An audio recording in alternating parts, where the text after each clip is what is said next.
The view screen showed a star system cataloged as uninhabited. 4 rocky planets orbiting a yellow dwarf, unremarkable except for the subspace distortion that had drawn the USS Enterprise-D to investigate. Captain Jean-Luc Picard stood with hands clasped behind his back, studying the rippling spatial anomaly that twisted light itself into impossible geometries. Commander Data's fingers moved across his console with characteristic precision, each sensor sweep revealing new impossibilities. Captain, the anomaly is exhibiting properties inconsistent with known subspace phenomena, Data reported, his golden eyes reflecting the sensor data. It appears to be a convergence point between our space-time continuum and another dimensional framework entirely. Another dimension? Commander Riker stepped closer to the science station. Like the one we encountered near Thalos IV? Negative, sir. This exhibits quantum signatures suggesting not a parallel universe, but a fundamentally different reality with alternate physical laws. Picard's jaw tightened slightly. The universe had taught him that impossible merely meant not yet understood, but Data's assessment carried weight. Can we? The bridge lighting flared red. Alarms shrieked across every station. Energy spike inside the anomaly. Worf barked from tactical, his Klingon instincts already reaching for weapons controls. Massive object emerging, velocity 0.73 sublight and decelerating rapidly. On screen, the view screen shifted. Through the dissipating subspace distortion, something impossible appeared. Not a ship, not a probe, a person, a humanoid figure in blue and red. Cape billowing in the vacuum of space where no cape should billow, moving under his own power where no biological entity should survive. The figure's trajectory curved, clearly controlled, clearly purposeful. He was looking around, observing, assessing. Then his gaze locked onto the Enterprise, and even across thousands of kilometers, Picard felt the weight of that stare. Life signs? Picard asked quietly. Confirmed, Data said, and there was something in his inflectionless voice that might have been wonder in a being capable of it. Single humanoid. But Captain, the readings are extraordinary. His cellular structure is generating energy outputs equivalent to a small antimatter reactor. Cardiovascular function suggests strength ratios that violate known biological limitations. His body is absorbing stellar radiation and converting it into... Data paused, recalculating. I cannot determine into what. The energy simply integrates into his cellular matrix. Is he wearing a protective suit? Riker asked. Negative. That appears to be textile fabric. He is surviving unprotected in hard vacuum. The figure moved closer, his approach cautious but deliberate. Picard could see him more clearly now. Black hair, strong features, an emblem on his chest that looked like a stylized letter. His expression held curiosity, perhaps concern, but not hostility. Hail him, Picard ordered. Worf worked his console. No response to standard frequencies. He may not have communication equipment. Then he'll need to come aboard. Picard tapped his comm badge. Transporter Room 3, prepare to beam in our visitor. Medical team to stand by. Captain, Worf growled. We do not know his intentions. No, but if he meant us harm, Lieutenant, I suspect we would already know. Picard gestured toward the view screen, where the figure hovered in space as naturally as Picard stood on the deck. That being could have struck us a dozen times by now. Instead, he's waiting. Let's show him the same courtesy. Energize. The figure shimmered in the transporter's annular confinement beam. For a moment, the beam flickered, struggling with the peculiar energy matrix. Then he materialized fully on the pad, solid and real, looking around the transporter room with the careful alertness of someone trained to assess threats instantly. Picard entered with Riker and Worf flanking him, phasers holstered but accessible. The visitor was tall, slightly over 6 feet, with a physique that suggested extraordinary conditioning. His costume was striking: blue suit with red cape and boots, a yellow belt, and that emblem, a diamond-shaped crest containing what looked like an S, in stylized red and yellow. "I am Captain Jean-Luc Picard of the Federation Starship Enterprise." He spoke slowly, clearly, giving the universal translator time to process. "You are welcome aboard. We mean you no harm." The visitor's expression shifted to relief. "Thank you, Captain." His voice was deep, warm, tinged with an accent the translator couldn't quite place. "I'm grateful. I wasn't sure what to expect. My name is..." He hesitated, as if choosing between options. "Kal-El, though most people call me Clark, or..." Another pause. "Superman." The universal translator converted the final word with unusual emphasis, suggesting it carried cultural weight beyond simple translation. "Superman," Picard repeated. "An interesting designation. Are you injured? Do you require medical assistance?" "I'm fine, thank you." Superman glanced down at himself, brushing cosmic dust from his cape. "Your transporter is impressive technology." It felt strange, but it worked. He looked back at Picard with startling blue eyes. "Where am I exactly? What is the Federation?" "You don't know?" Riker asked. "Commander, I suspect our guest has traveled farther than any of us realized." Picard gestured toward the door. "Perhaps we should continue this conversation somewhere more comfortable. I have many questions, and I imagine you do as well." Superman nodded. "I do. The last thing I remember, I was pursuing a threat through what I thought was a dimensional portal. Then everything shifted. The stars were wrong, different constellations entirely. And I felt this ship's presence, your ship, and I thought..." He smiled slightly, and it transformed his entire demeanor. "I thought, if there are people out here, they might help me understand where I am." As they walked toward the turbo lift, Worf kept pace behind Superman, his hand never far from his phaser. Picard noticed Superman noticed this, but made no move to object. Whoever this man was, he understood caution. "Computer?" Picard said as the turbo lift doors closed. "Conference room 1." The lift hummed into motion. Superman watched the corridors pass through the transparent sections with genuine fascination.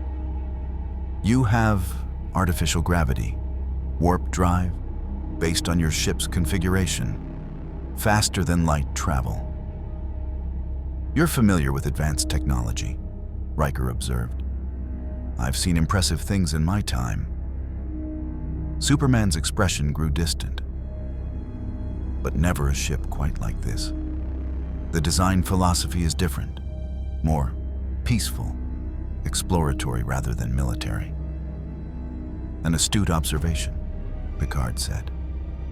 "The Enterprise is a vessel of exploration and diplomacy first, defense second. We represent the United Federation of Planets, an alliance of worlds dedicated to peaceful coexistence and the pursuit of knowledge." "That sounds..." Superman's voice held something that might have been longing, hopeful. The turbo lift doors opened. As they entered the conference room, Picard reflected that, in his years among the stars, he had encountered gods, energy beings, and impossibilities that defied cataloging. But something about this visitor, this Superman, suggested they had only begun to scratch the surface of the impossible. If you want to see more characters enter different universes, hit that subscribe button and drop the name of a character and the universe you'd want to see them in down in the comments below. To boldly go where no one has gone before. Now then, Picard said, taking his seat, perhaps you should tell us exactly where you come from and how you came to be flying through space without benefit of spacecraft. Superman met his gaze steadily. That's going to take some explaining. Where I come from, Captain, I'm not considered unusual. I'm the last survivor of a planet called Krypton. The conference room's ambient lighting cast soft shadows across the polished table. Picard sat with his hands folded, watching Superman with a careful attention he reserved for first contact scenarios. Because that's what this was, regardless of the man's humanoid appearance.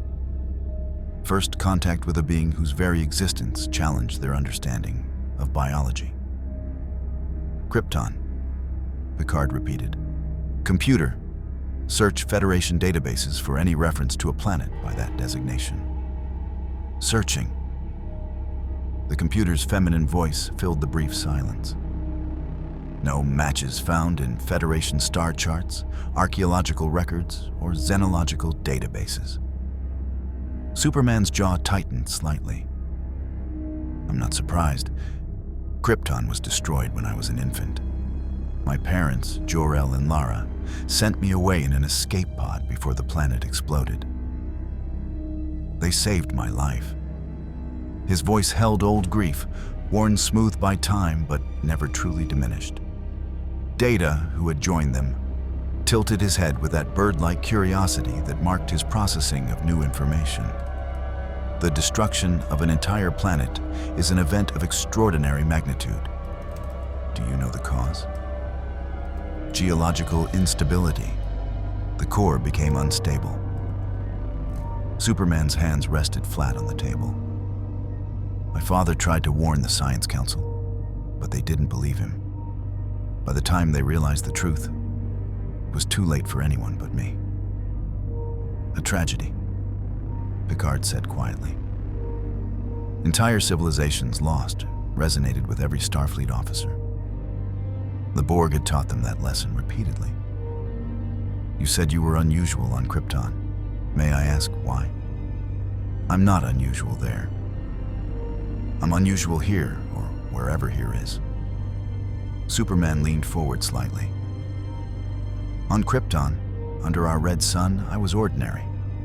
My parents were scientists, nothing more. But my father knew that if I survived, I'd end up somewhere else. Somewhere under a different sun. He gestured toward the viewport where the system's yellow star shone steadily. A yellow sun, like that one. On Krypton, we understood that stellar radiation affected our cellular biology differently depending on the star's classification. Under a yellow sun, a Kryptonian cells absorb and store incredible amounts of energy. Hence your survival in vacuum, Riker said. And your flight capability? Among other things. Superman's expression suggested he was choosing his words carefully, deciding how much to reveal. I'm stronger than I look, faster, more durable. I can see across most of the electromagnetic spectrum. I can hear sounds from miles away. And yes, I can fly. Though, I'll admit, I don't fully understand the mechanism myself. It's just something I've always been able to do under a yellow sun. Data's fingers were already moving across the pad in front of him, calculations flowing faster than any human could track. Fascinating. If your cellular structure functions as you describe, you would be capable of feats that appear to violate conservation of energy as we understand it. However, if we postulate that your cells operate as extraordinarily efficient energy conversion matrices. He paused, processing. Captain, his biology would represent an evolutionary adaptation, unlike anything in our xenological records. The efficiency ratios alone would revolutionize our understanding of organic energy systems. I'm not an energy system, Superman said. but there was no heat in it. I'm a person, just one who happens to have abilities that others don't. Of course, Picard said smoothly. Forgive us. We're explorers and scientists by nature. The tendency to analyze sometimes overshadows courtesy. He studied Superman with renewed interest. You mentioned pursuing a threat through a dimensional portal. What sort of threat? Superman's expression darkened. An entity from another dimension, extremely dangerous. It had breached into my reality, and I was trying to force it back when... He gestured vaguely. Something went wrong. The dimensional barriers became unstable. I felt myself being pulled in multiple directions at once. And then I was here. Different stars, different space, different... He looked at each of them in turn.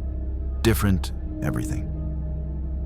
Another dimension, Riker echoed. So you're saying you're not just from another planet, but another reality entirely. It would explain the absence of Krypton from our records, Data observed, and the fundamental impossibility of his biological readings. If Mr. Superman, just Superman is fine, or Clark if you prefer. If Superman originates from a reality with different physical constants, his cellular biology might operate under principles that are internally consistent within his home dimension, but appear anomalous within ours. Worf, standing near the door, spoke for the first time since they'd entered. Captain, if he comes from another reality, he could be a significant security concern. We have no way to verify his claims. A fair point, Lieutenant. Picard turned back to Superman.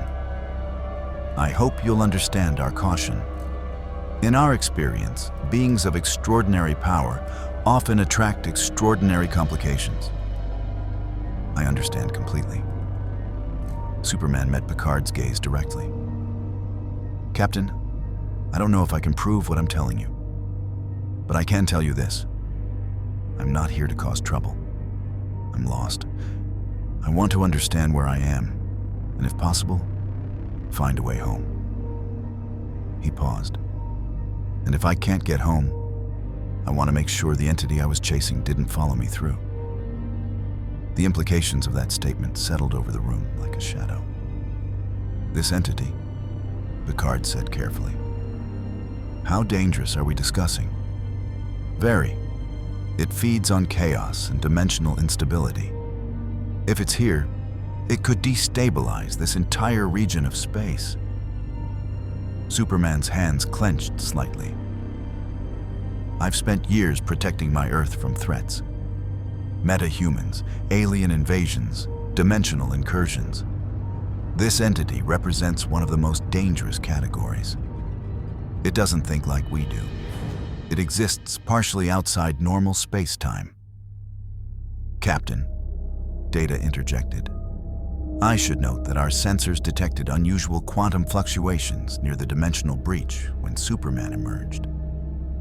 At the time, I attributed them to the anomaly itself.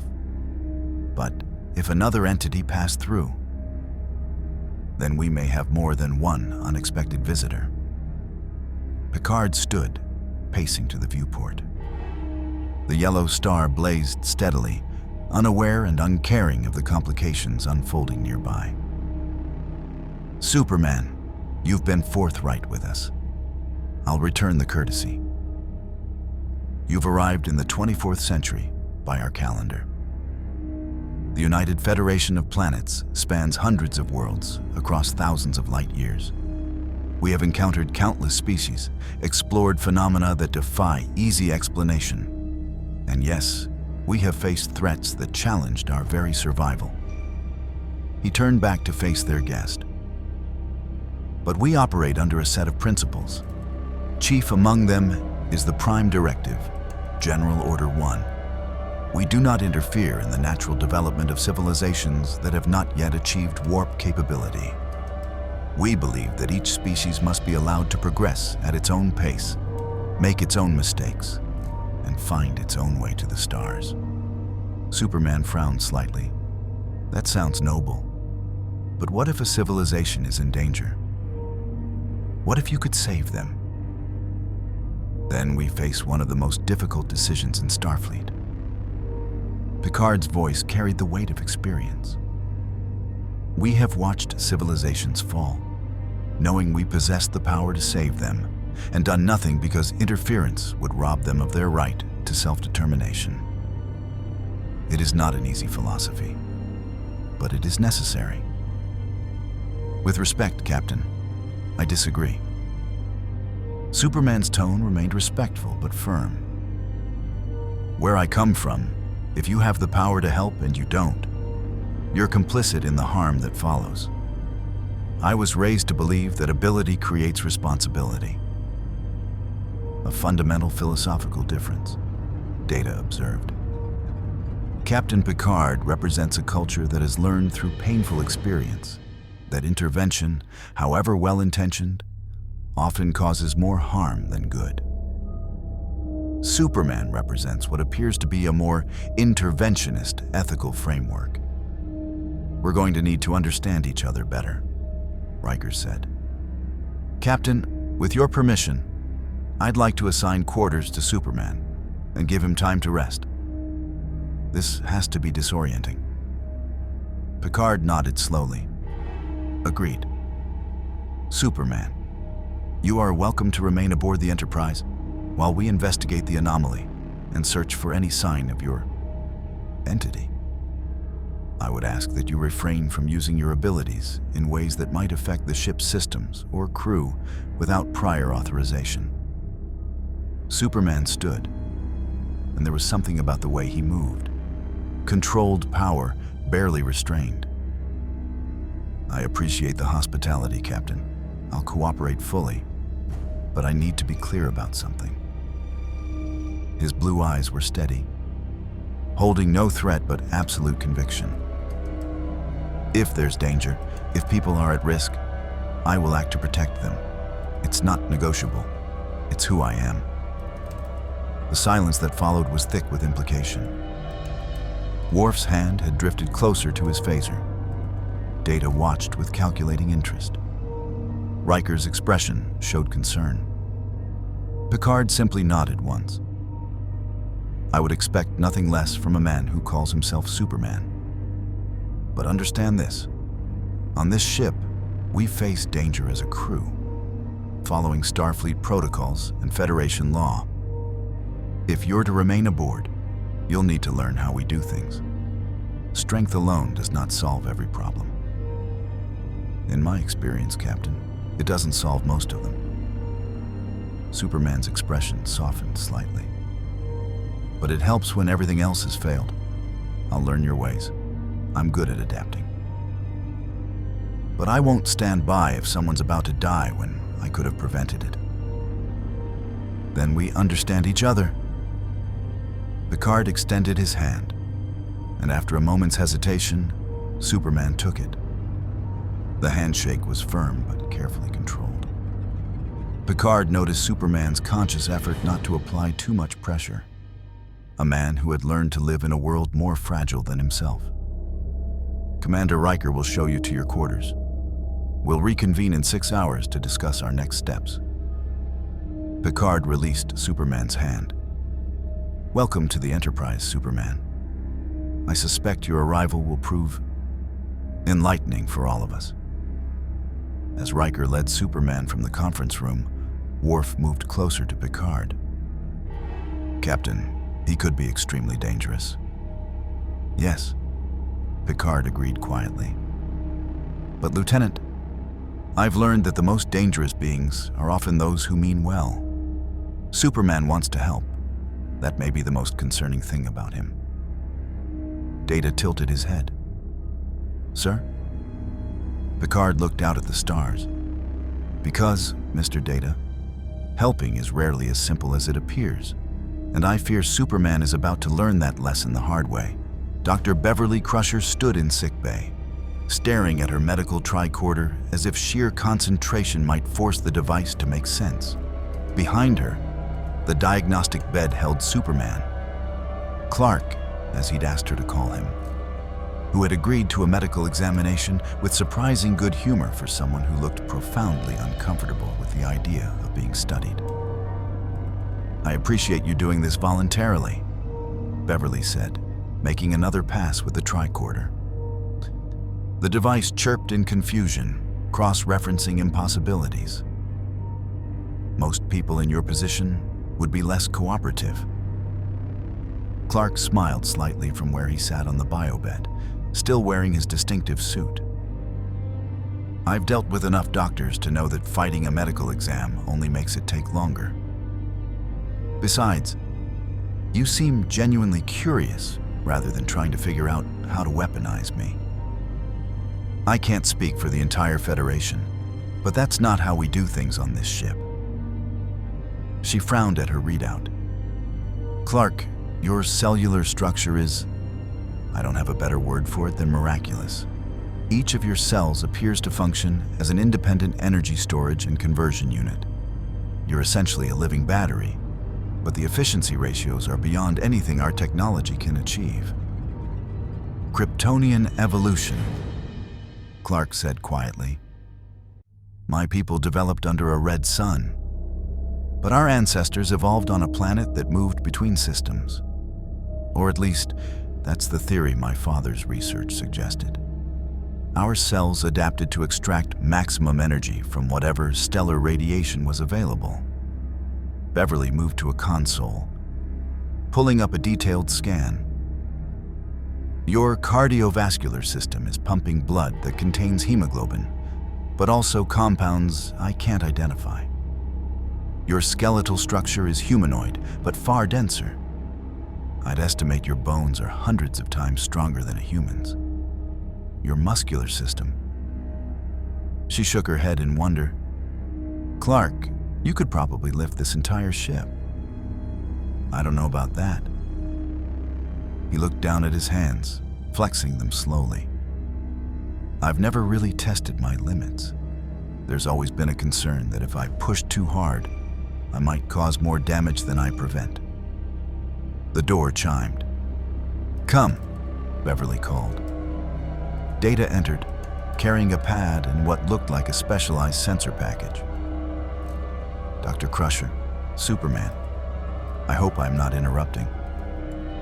"Not at all, Data. In fact, you might be able to help." Beverly gestured to her console. "I'm trying to understand Clark's biology, but every scan raises more questions than it answers." Data approached the biobed with his characteristic precise movements. "If I may?" At Clark's nod, Data activated the sensor package, directing it at various points on Clark's body. "Fascinating. Your cellular structure is generating what appears to be a localized subspace field. Extremely subtle but measurable. This field extends approximately 3 millimeters from your skin surface." "A subspace field?" Clark frowned. "What does that mean?" "Subspace is an integral part of faster-than-light travel and communication in our reality," Data explained. "It exists outside normal space-time constraints.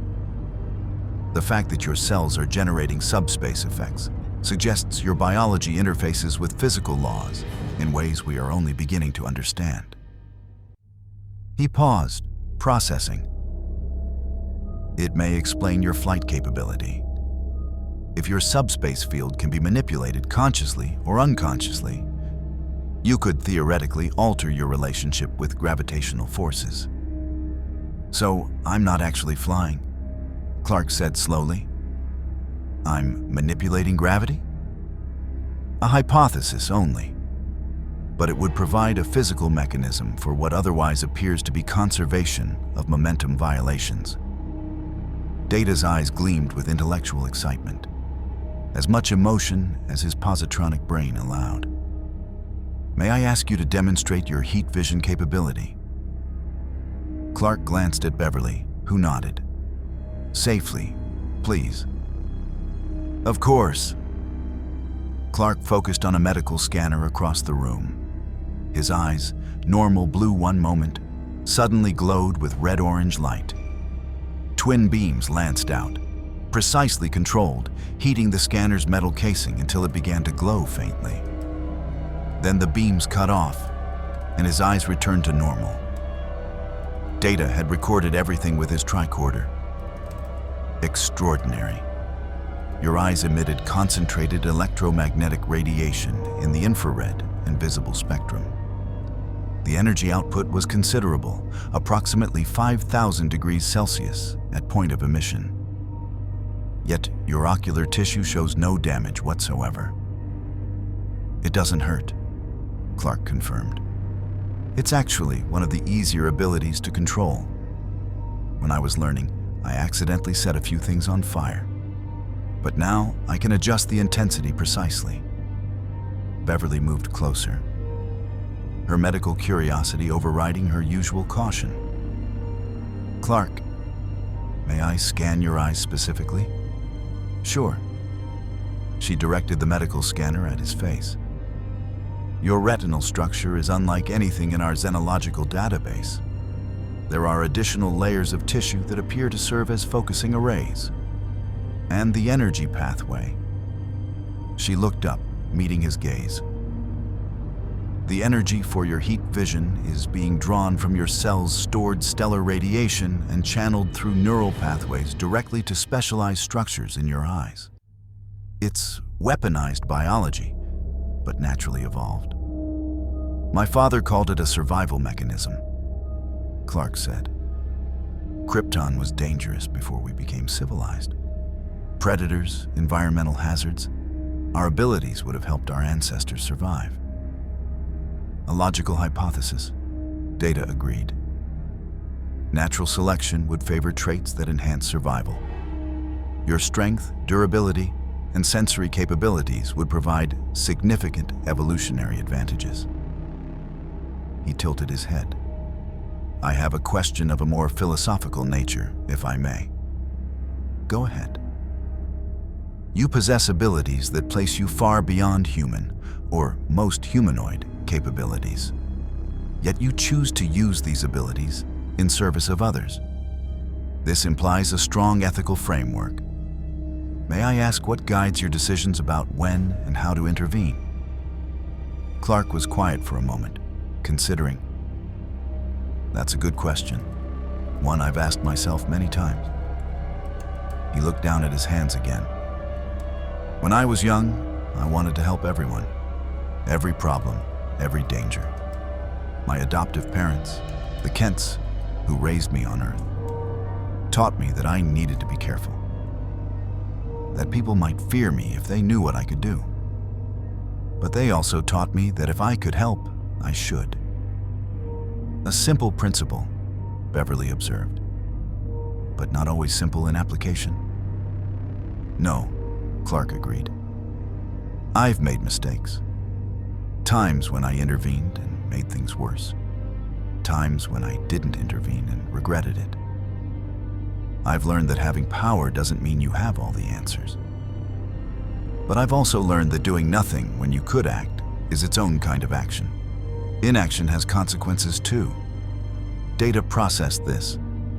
Your philosophy appears to prioritize immediate intervention over long-term consequences. Captain Picard's interpretation of the Prime Directive takes the opposite approach, accepting short-term harm to preserve long-term developmental integrity. I heard about that from the captain. Clark's expression grew serious. I understand the principle, but Data, I've seen too many people die who didn't have to. I've held people in my arms while they died, knowing I could have prevented it if I'd been faster or smarter or just there a few minutes earlier. That changes you. It makes it hard to stand back when you know you could make a difference. The trolley problem, Beverly said quietly. Pull the lever and you're responsible for the action. Don't pull it and you're responsible for the inaction. Either way, someone dies, and you carry that weight. Except I don't usually deal with trolleys, Clark said with a slight smile that didn't reach his eyes. I deal with aliens, terrorists, natural disasters, and things that defy explanation. And usually I can save everyone if I'm fast enough. So I try to be fast enough. The door chimed again. This time, Captain Picard entered with Commander LaForge. The chief engineer carried a specialized piece of equipment that Clark didn't recognize. Dr. Mr. Data, Superman. Picard nodded to each in turn. I hope we're not interrupting.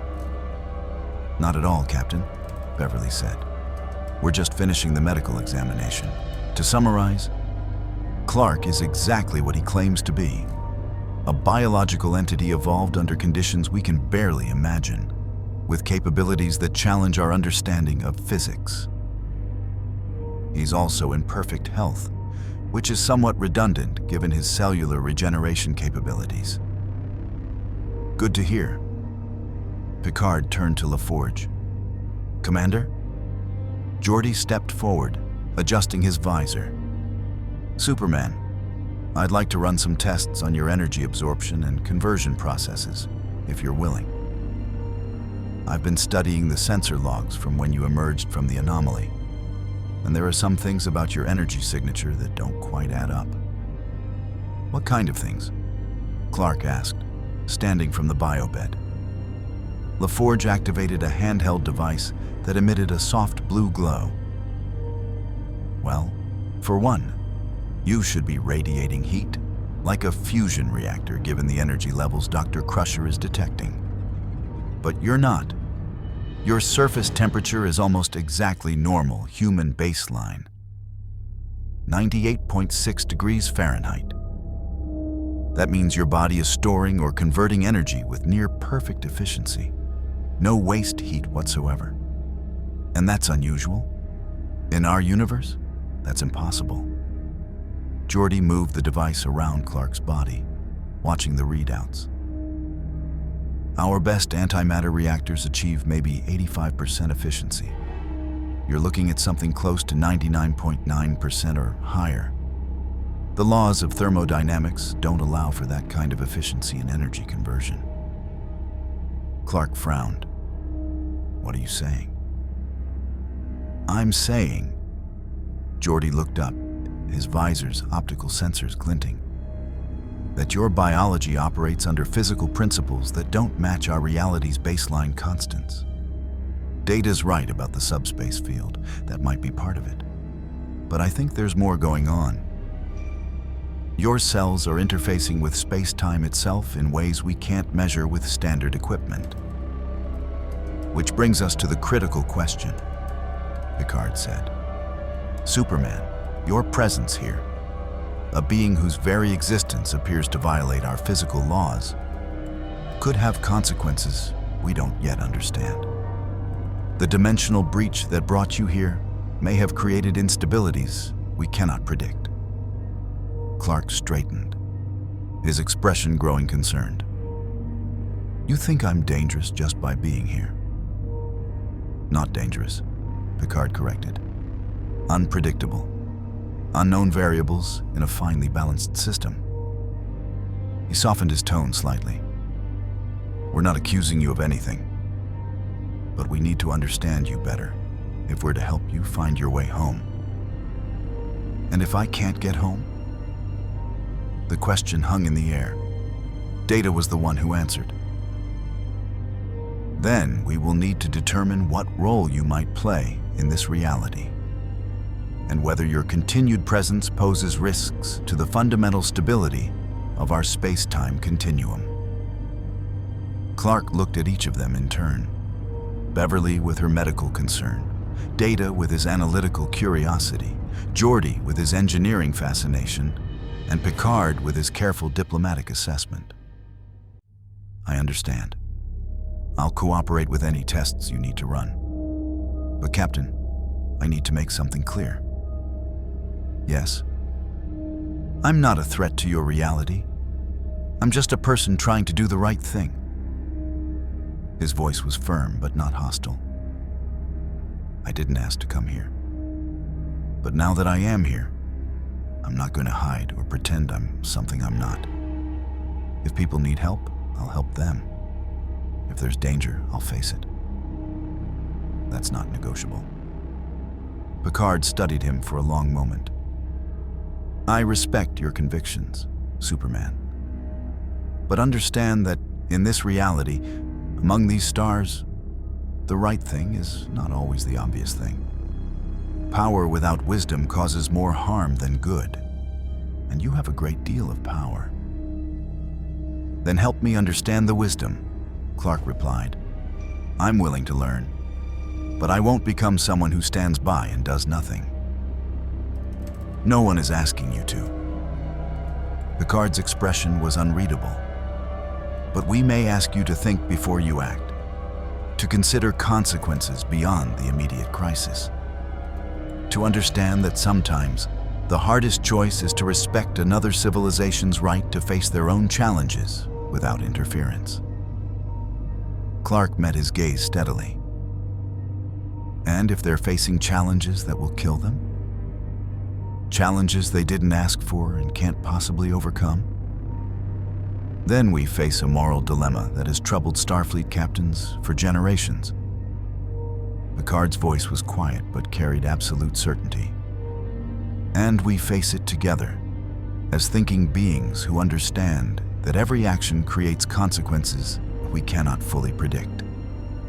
The two men, one a captain who had learned wisdom through decades among the stars, the other a hero who had learned compassion through countless rescues, held each other's gaze.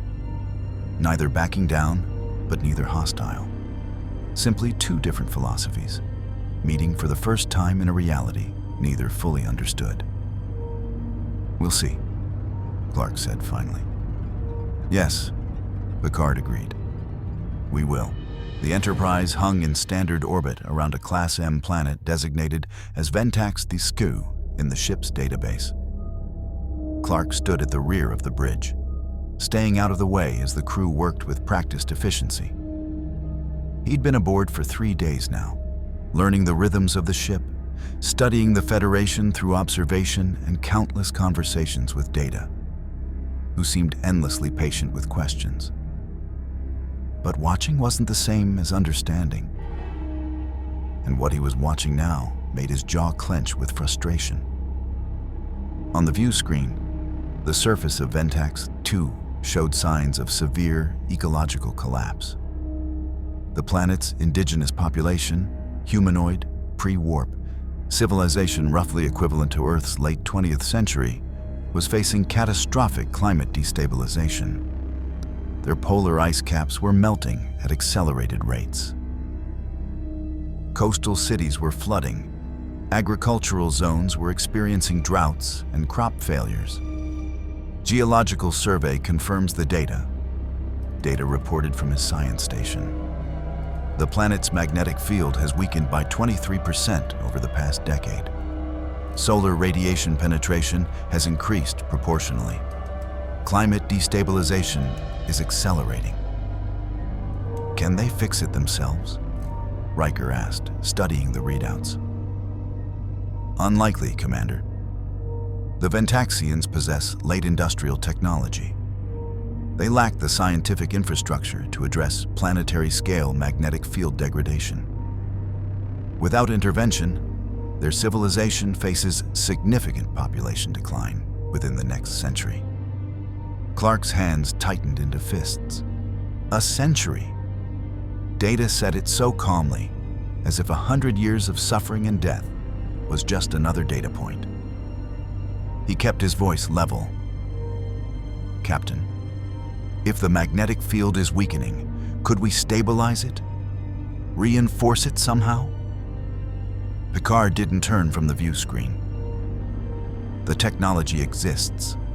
A network of magnetic field generators placed at strategic points around the planet could restore stability within weeks. Then why aren't we doing it? Now Picard did turn, and his expression was patient but firm. Because the Ventaxians have not asked for our help, Superman. They do not know we exist. They have not achieved warp capability. The Prime Directive explicitly forbids us from revealing ourselves to them or interfering in their natural development. natural development. Clark stepped forward, his voice rising slightly despite his effort to stay calm. "Captain, there's nothing natural about magnetic field collapse. It's a geological process, not part of their social development. The distinction is not as clear as you might think." Picard gestured to the planet below. "If we intervene, we fundamentally alter their trajectory as a civilization. They would know definitively that they are not alone in the universe. That knowledge would reshape their philosophy, their culture, their understanding of their place in the cosmos. We would rob them of the opportunity to reach that understanding themselves. You'd rather let them die? I would rather let them live as they choose, face the challenges their existence presents them, and either overcome them or not, according to their own capabilities and choices." Clark looked around the bridge. Riker watched him with something like sympathy. Worf's expression was stone, offering no comfort. Counselor Troy, present today to observe, radiated calm mixed with concern. He could feel it somehow, an empathic awareness he didn't fully understand. "Data," Clark said. "What percentage of the Ventaxian population will survive if we don't intervene?" Data's response was immediate. "Based on current projections, approximately 40% will survive the initial climate crisis. Subsequent resource scarcity and potential societal collapse may reduce that further. Total extinction is possible, but not inevitable. 60% dead or more." Clark's voice was flat. "Billions of people, and we're just going to watch it happen." "We have watched civilizations fall before," Picard said quietly. "It never becomes easier. But the Prime Directive exists because history taught us a painful lesson. Good intentions are not enough. Species that received our help too early became dependent on us, or fractured under the weight of revelations they weren't ready to process, or lost their sense of identity and purpose, or survived when they wouldn't have otherwise," Clark countered. "Perhaps. But at what cost?" Picard moved closer, his voice carrying decades of experience. "Superman, I have violated the Prime Directive more than once. I have made the choice to intervene when every regulation said I should not. And each time, I have had to live with consequences I could not predict. Societies I saved that tore themselves apart from within. Civilizations that became dependent on Federation support and lost their own drive to innovate. I have learned that playing God, even with the best intentions, is a dangerous game." "I'm not playing God," Clark said, his voice strained. "I'm just trying to help people who are suffering." "The distinction," Picard said gently, "is thinner than you might think." Before Clark could respond, the bridge's red alert klaxon blared. Worf's hands flew across his console. "Captain, Romulan warbird decloaking off the port bow." The view screen shifted. The predatory shape of a Dideridex-class warbird materialized against the stars, its green hull glinting with menace. Clark had studied enough about Federation politics to understand what this meant. The Romulans were supposed to stay on their side of the neutral zone. Their presence here was a provocation at best, an act of aggression at worst. "Hail them," Picard ordered, settling into his command chair with the calm of someone who had faced down Romulan commanders before. The view screen flickered. A Romulan woman appeared, her face sharp with intelligence and calculation. Her uniform marked her as a commander.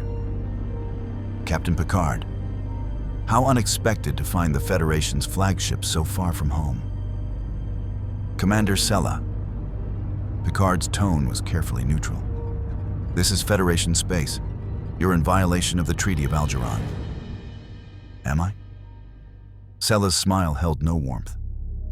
My sensors indicate we're quite close to unclaimed territory.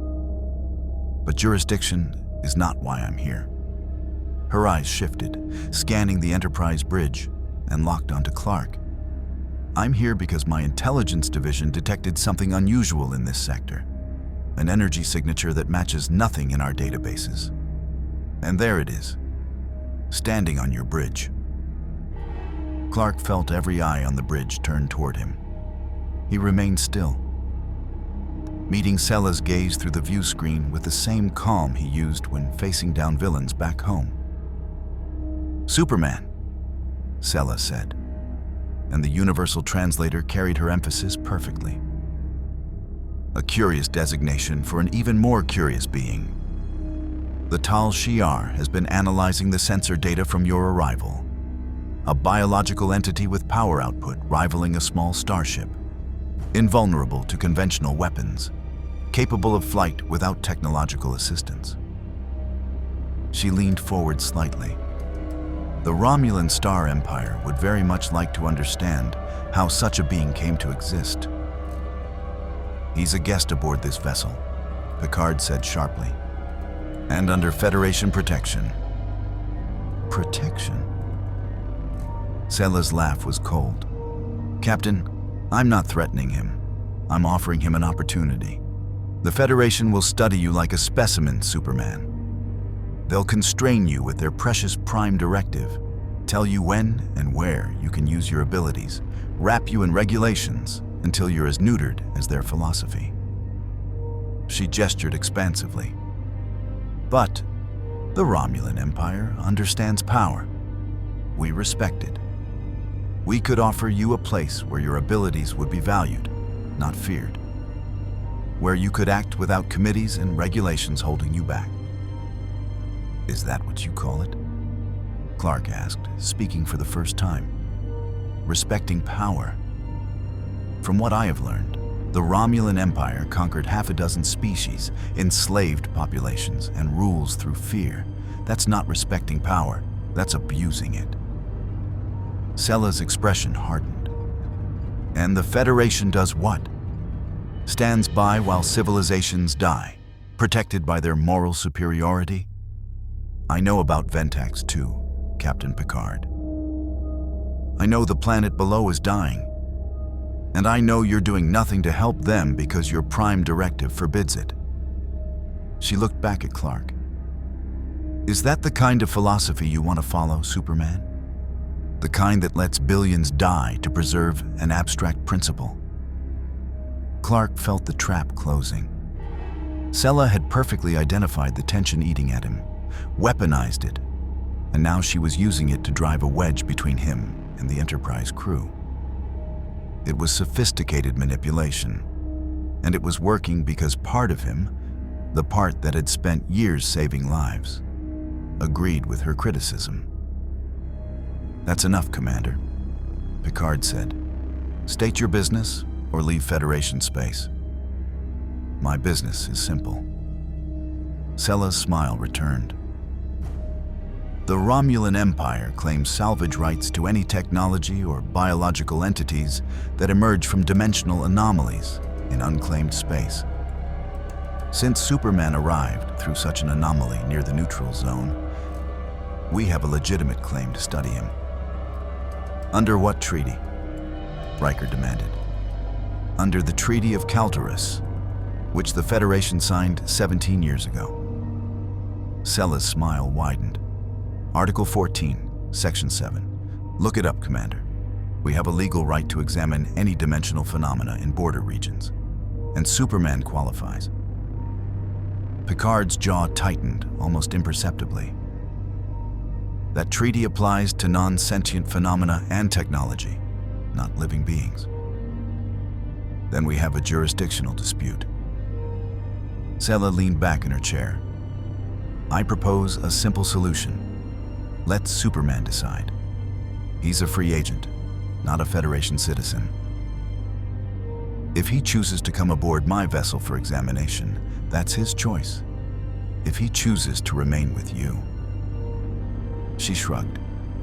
"Then we'll need to discuss the matter further. Either way, I'm not leaving until this is resolved." The transmission ended. The Romulan warbird held position, its weapons conspicuously not powered up, but its presence a clear threat. Clark looked at Picard. "Captain, I'm sorry. I didn't mean to create a diplomatic incident." "You didn't create anything," Picard said firmly. "The Romulans are opportunists. They saw a chance to gain advantage and took it. The question now is how we proceed." He turned to Worf. "Battle readiness? Their shields are at full strength. Weapons powered but not locked. They're prepared but not aggressive. Yet," Riker added.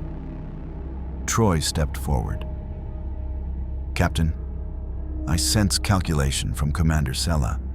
She's probing, testing. This isn't about salvage rights. She wants to know what Superman is capable of and whether she can turn him against us." "She won't succeed," Clark said. "I'm not interested in the Romulan Empire." "But she's right about one thing," Picard said, and his voice carried a weight Clark hadn't heard before. "We are constrained by the Prime Directive. We cannot intervene on Ventax 2, and that troubles you deeply." "Yes," Clark admitted. "It does." "Then we have a decision to make." Picard stood, facing Clark directly. "The Romulans will use your discomfort with our principles to drive us apart.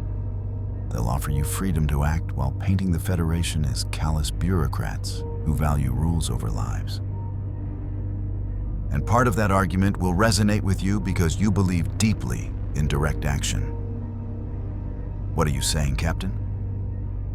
"I'm saying that this is your first real test in our reality, Superman. Not of your powers, but of your judgment. The Romulans are offering you exactly what you think you want. Freedom to intervene without constraint. But that freedom comes at a price. Can you see past the immediate appeal to the larger implications?"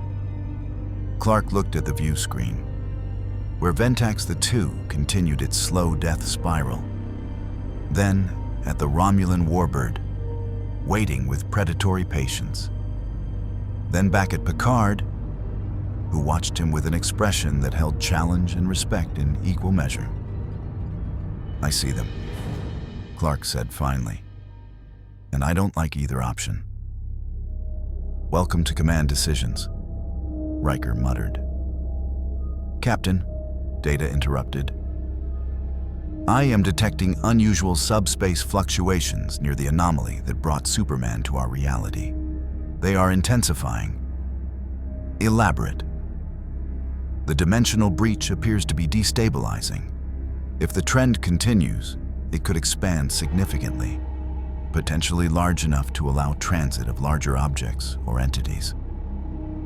Clark's expression shifted to alarm. "The entity I was chasing. If it followed me through, then we may have far larger problems than diplomatic disputes with the Romulans," Picard finished. He touched his comm badge. "All hands, yellow alert.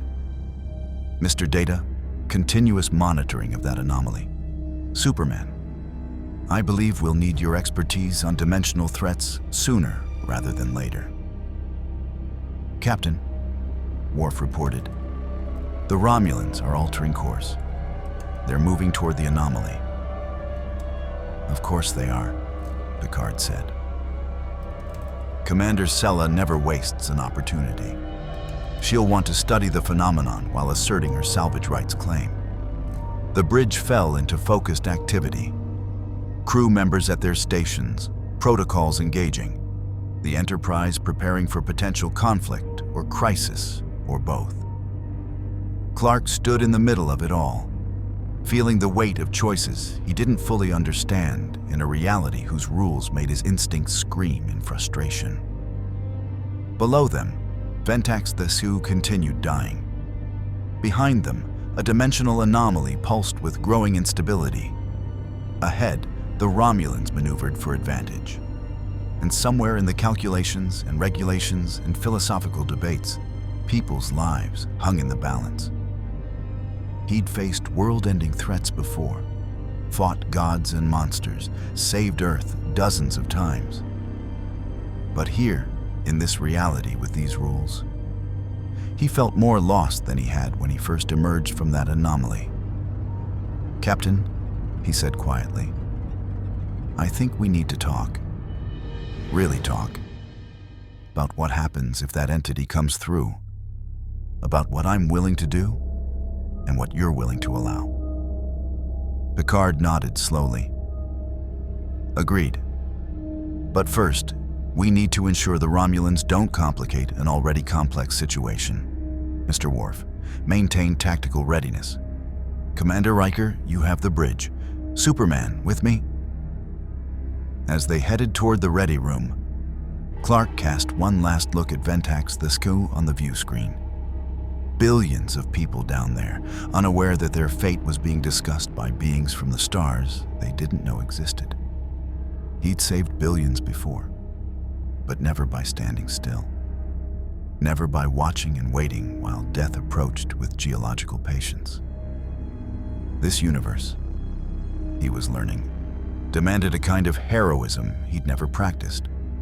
The heroism of restraint. And he still wasn't sure he could master it. Picard's ready room was smaller than Clark expected, intimate rather than grand, lined with artifacts from a lifetime of exploration. A Resican flute on one wall, a model of the Stargazer on his desk, books, actual physical books, on shelves. It was a space that spoke of thoughtfulness, of someone who valued history and reflection. Clark stood by the viewport, watching the Romulan warbird maintain its position near the anomaly. The dimensional breach pulsed with sickly green light, growing more unstable by the hour. He could feel it somehow, a wrongness in the fabric of space itself, like a wound that refused to heal. Picard settled into his chair and gestured to the seat across from him. "Please sit." Clark took the offered chair, feeling awkward in a way he rarely did. He was used to boardrooms and daily planet meetings, but those were in his world. Here, every social cue felt slightly off. Every conversation, a potential misunderstanding across cultural gulfs wider than he'd imagined. "You wanted to talk?" Picard said. "I'm listening." "The entity I was chasing," Clark began. "Its name is Misptolk, though that's just the closest approximation in English. It exists partially outside normal space-time. In my reality, it has godlike reality warping abilities, constrained only by rules it finds amusing. It treats entire civilizations as playthings. And you believe it followed you through the breach? I don't know." Clark's frustration bled through. "That's the problem. In my universe, I'd already be investigating. I'd fly through that anomaly, search the surrounding space, track down any sign of dimensional distortion.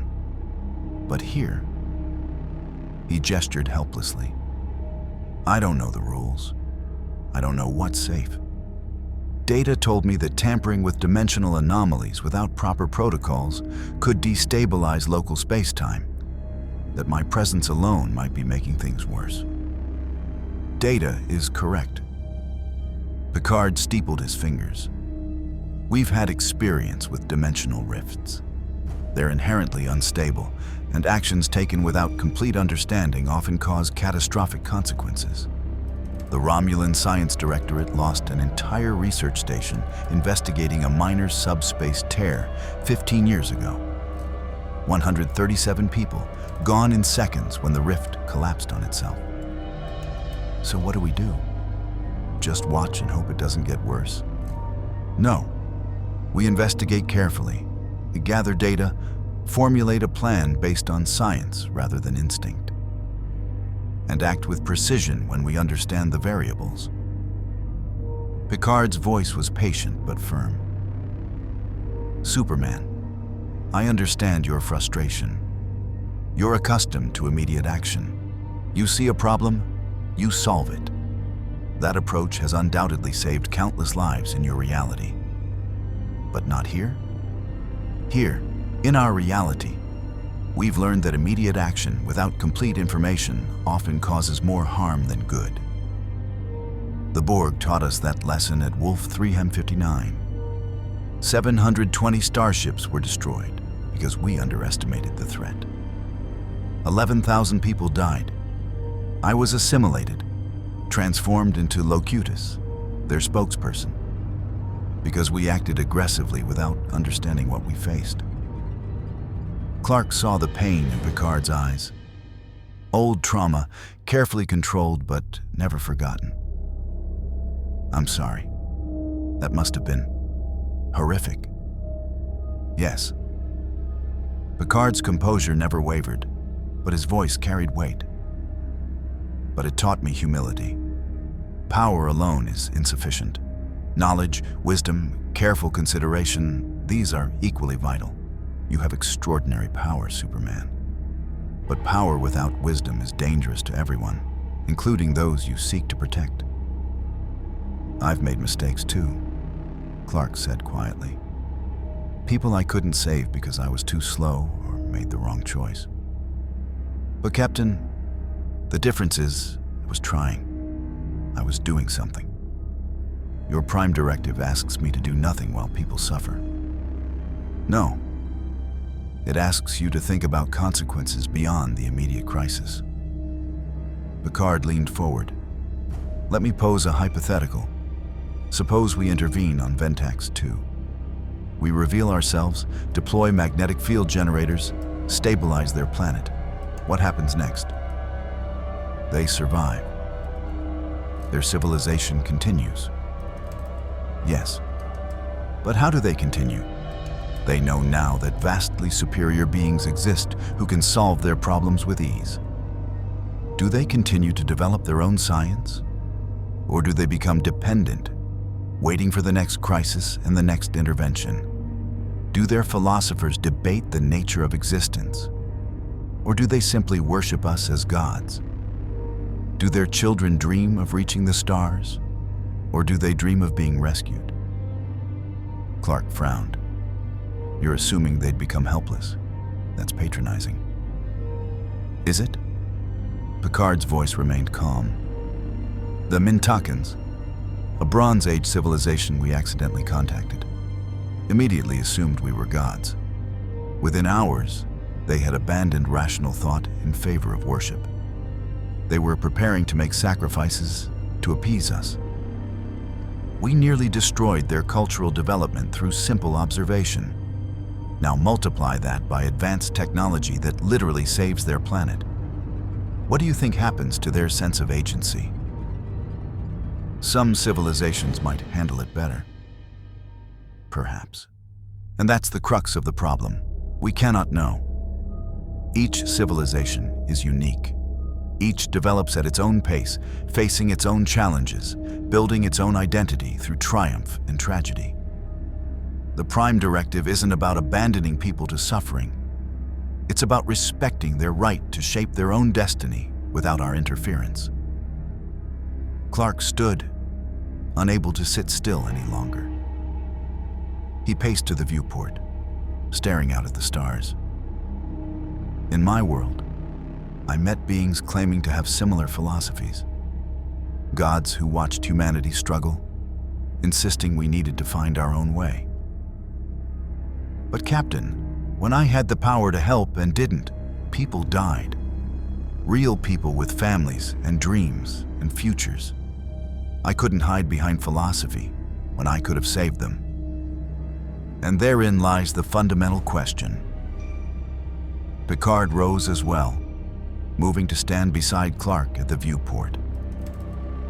Is it worse to let someone die whom you could have saved, or to save them at the cost of their civilization's independence and growth? I don't pretend to have a perfect answer, Superman. I've wrestled with that question for decades.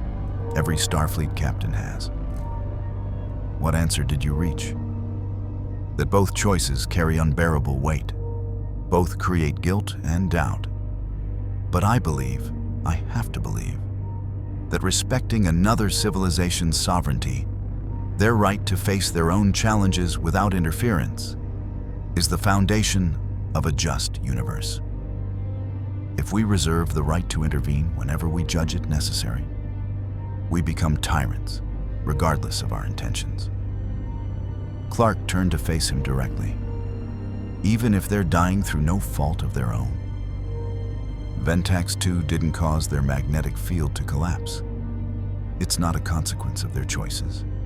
It's just bad geological luck.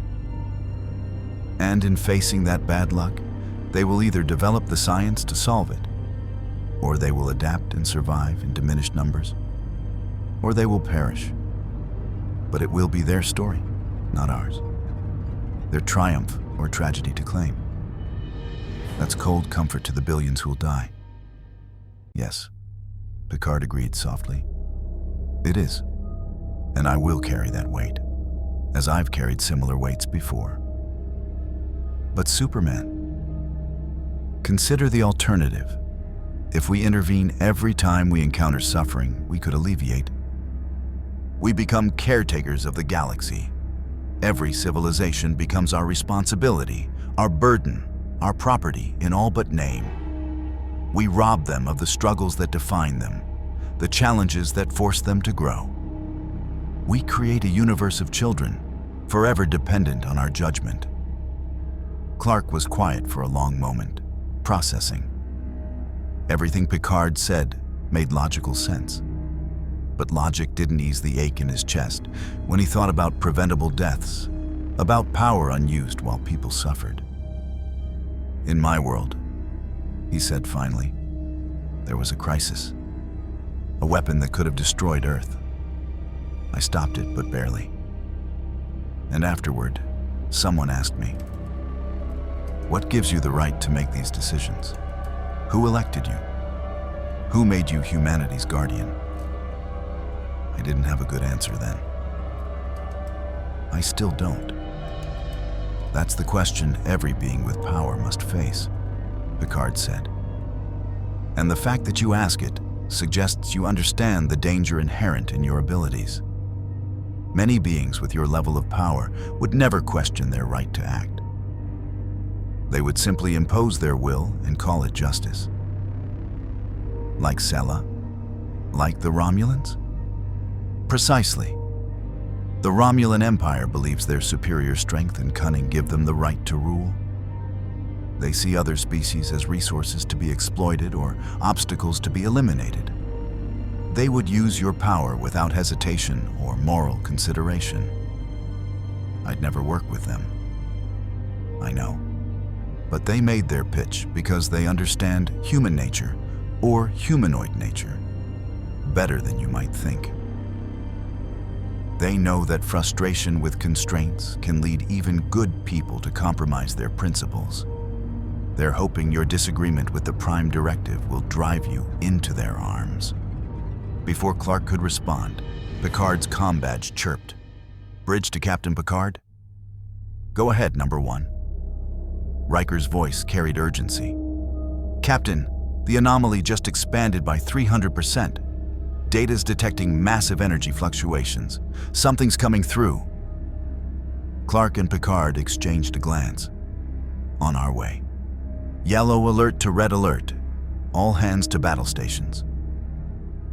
They moved quickly through the corridors, crew members scrambling to their posts with practiced efficiency. The red alert klaxon painted everything in crimson urgency. Clark could hear Picard's cardiovascular system, heart rate elevated but controlled. Adrenaline managed through years of experience. This was a man who had faced crises before and survived through skill and leadership. The bridge was controlled chaos when they arrived. Worf at tactical, fingers dancing across weapon systems. Data at science, processing sensor data faster than any biological mind could manage.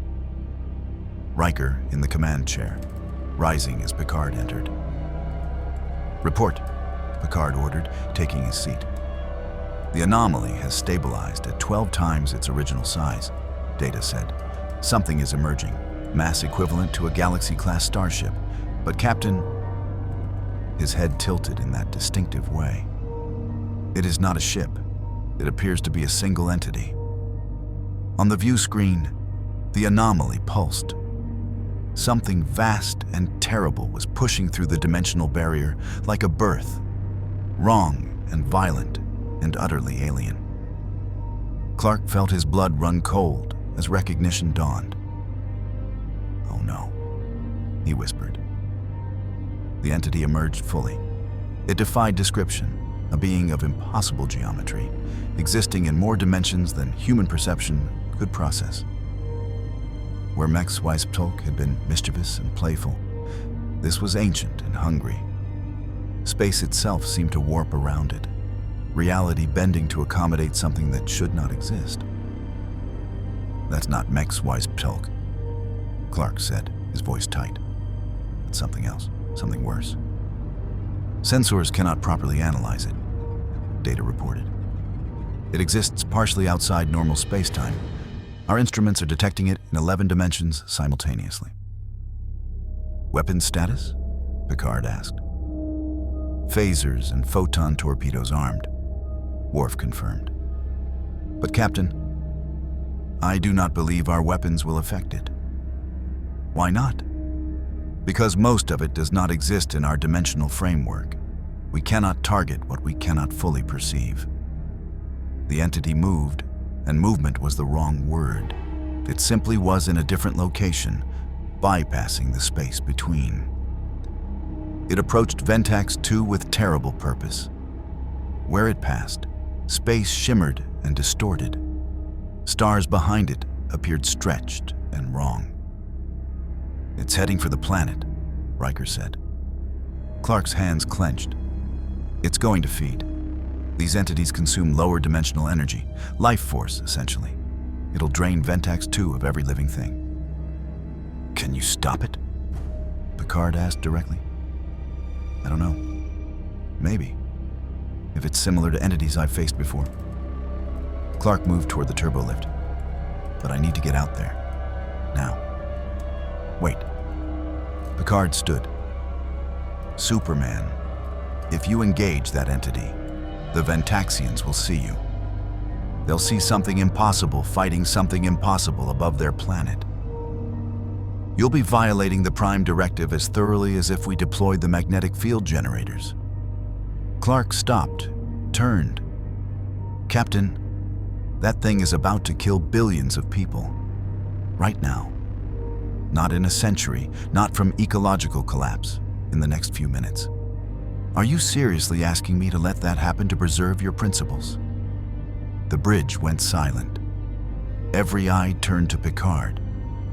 The weight of command, the burden of the Prime Directive, the terrible mathematics of moral philosophy. All of it crystallized in this single moment. Picard held Clark's gaze. "No," he said finally. "I'm asking you to understand the consequences of what you're about to do. Once you act, there's no going back. The Ventaxians will know they're not alone. Their entire civilization will change, and we will bear responsibility for that change." "I understand, and I'm doing it anyway." "Then go," Picard said quietly. "But Superman, don't fail. If you're going to violate the Prime Directive, if you're going to change their entire world, then you damn well better save it." Clark nodded once, then turned to the turbolift.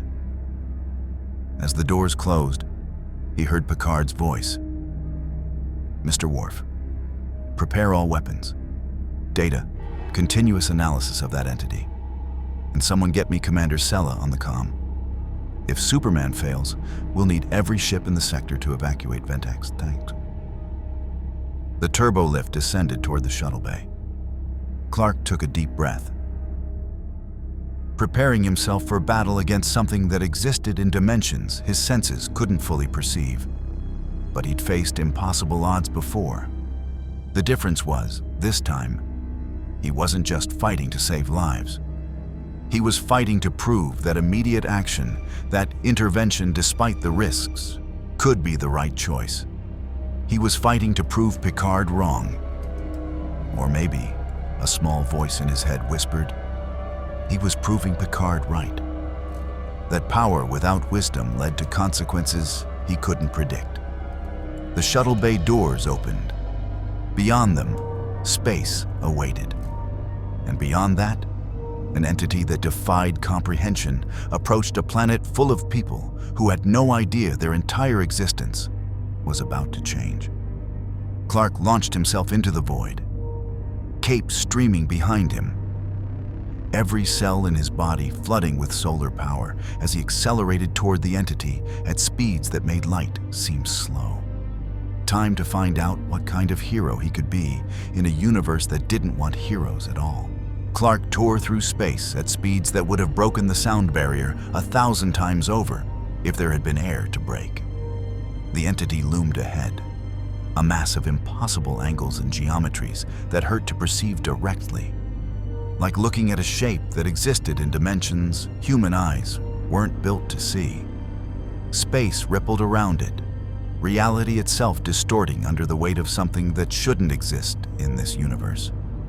He could see Ventax 2 below, a blue-green marble suspended in the void, completely unaware of the threat descending toward it. Cities glittered across the night side. Billions of people sleeping, working, living their lives with no idea that an interdimensional predator was about to drain every ounce of life force from their planet.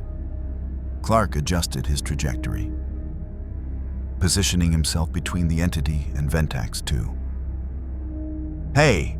he shouted, knowing sound didn't carry in vacuum, but hoping the entity had other ways of perceiving. "You want a planet full of life? You're going to have to go through me first." The entity paused its descent. Something that might have been awareness focused on him.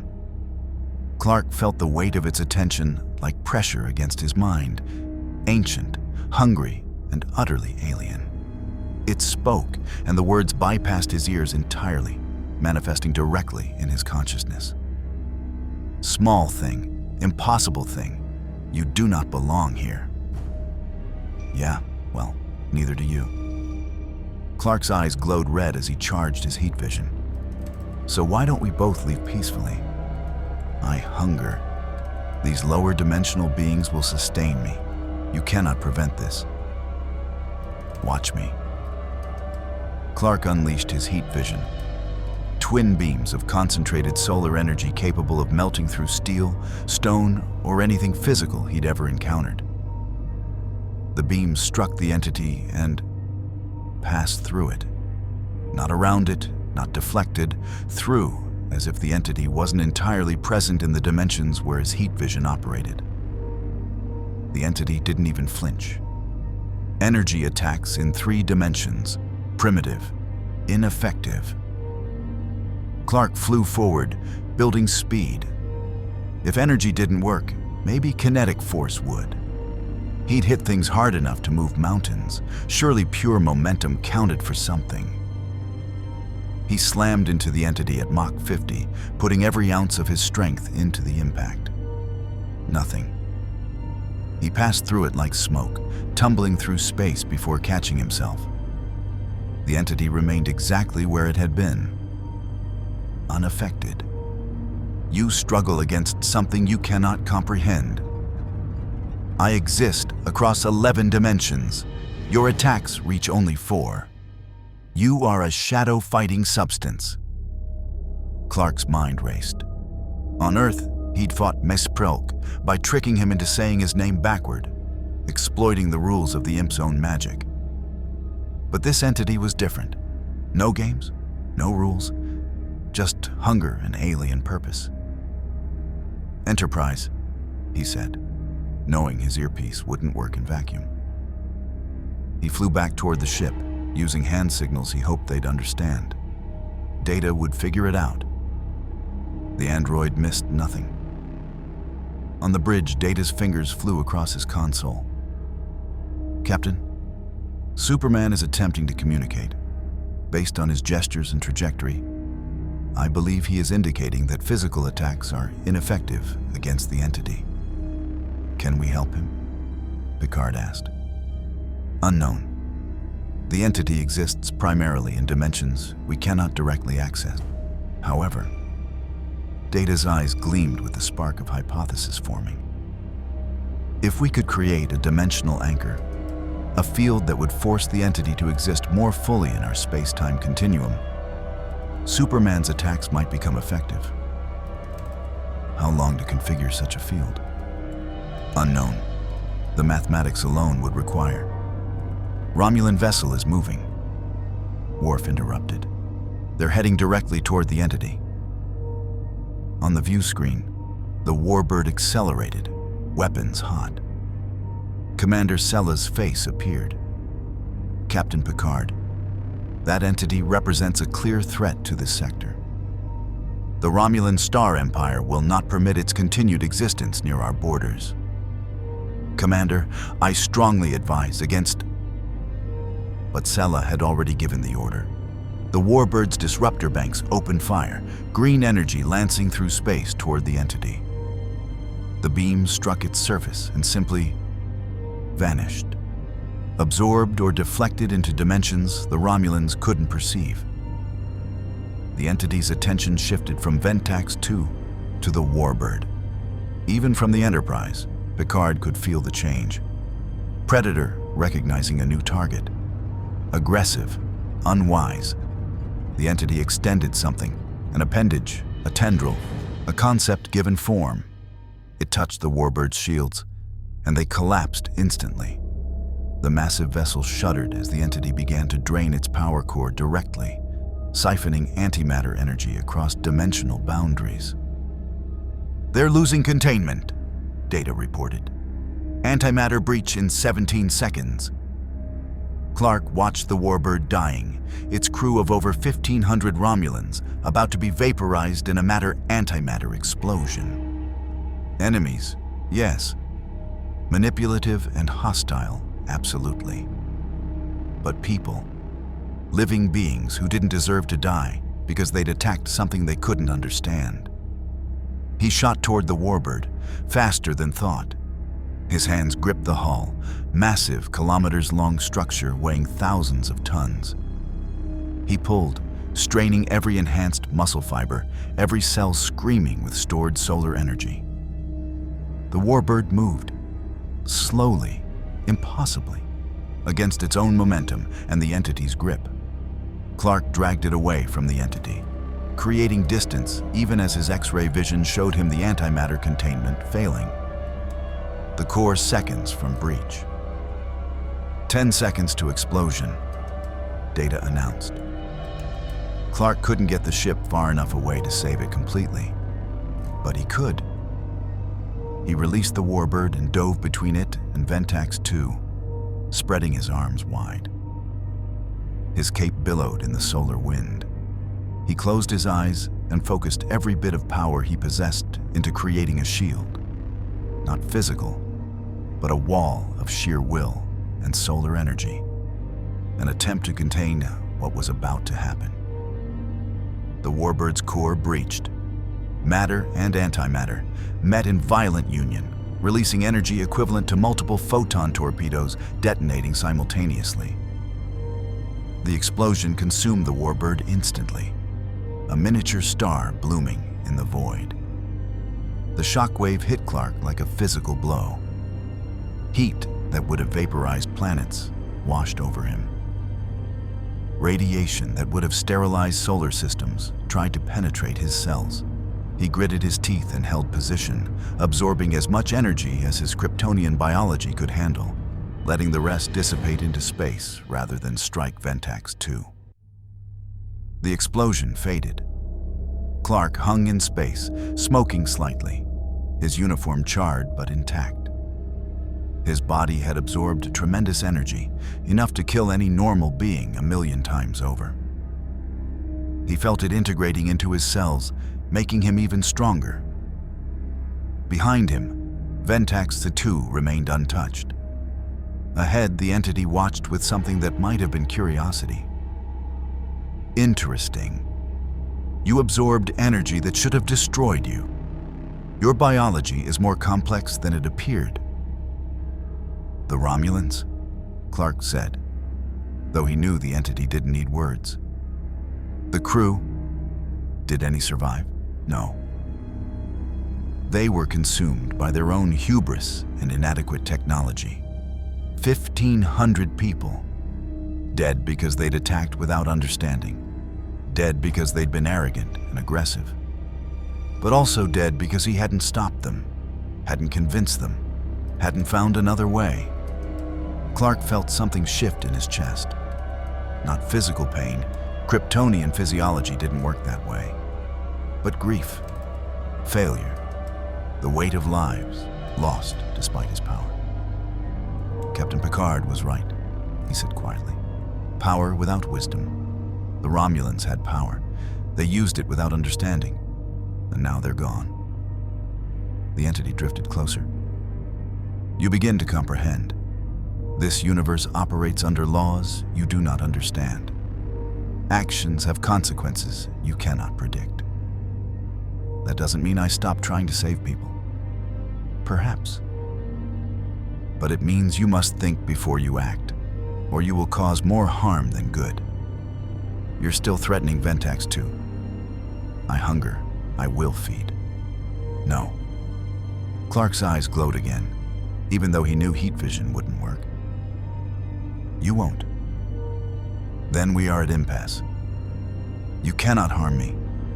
I cannot be bothered to harm you. Your energy is unique but insufficient for my needs. I will simply wait until you tire, then consume the planet below. Clark's mind raced. The entity was right. He couldn't hurt something that existed mostly outside his dimensional reach. But there had to be a way.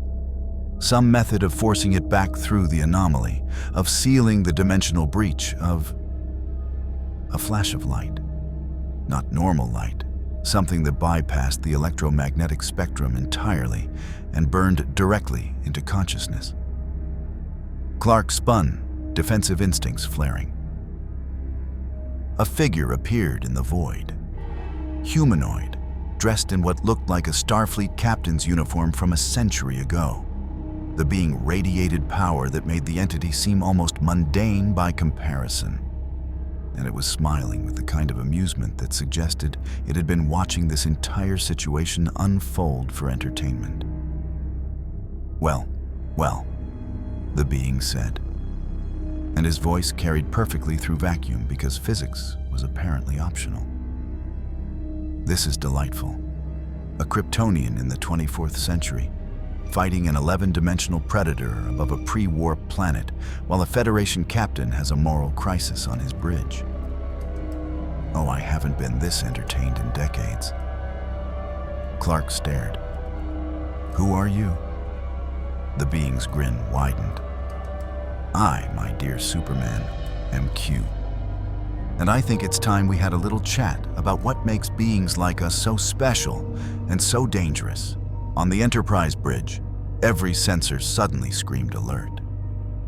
Data's fingers flew across his console, trying to process readings that made no sense. Captain, an entity of immeasurable power has appeared near Superman's position. It is...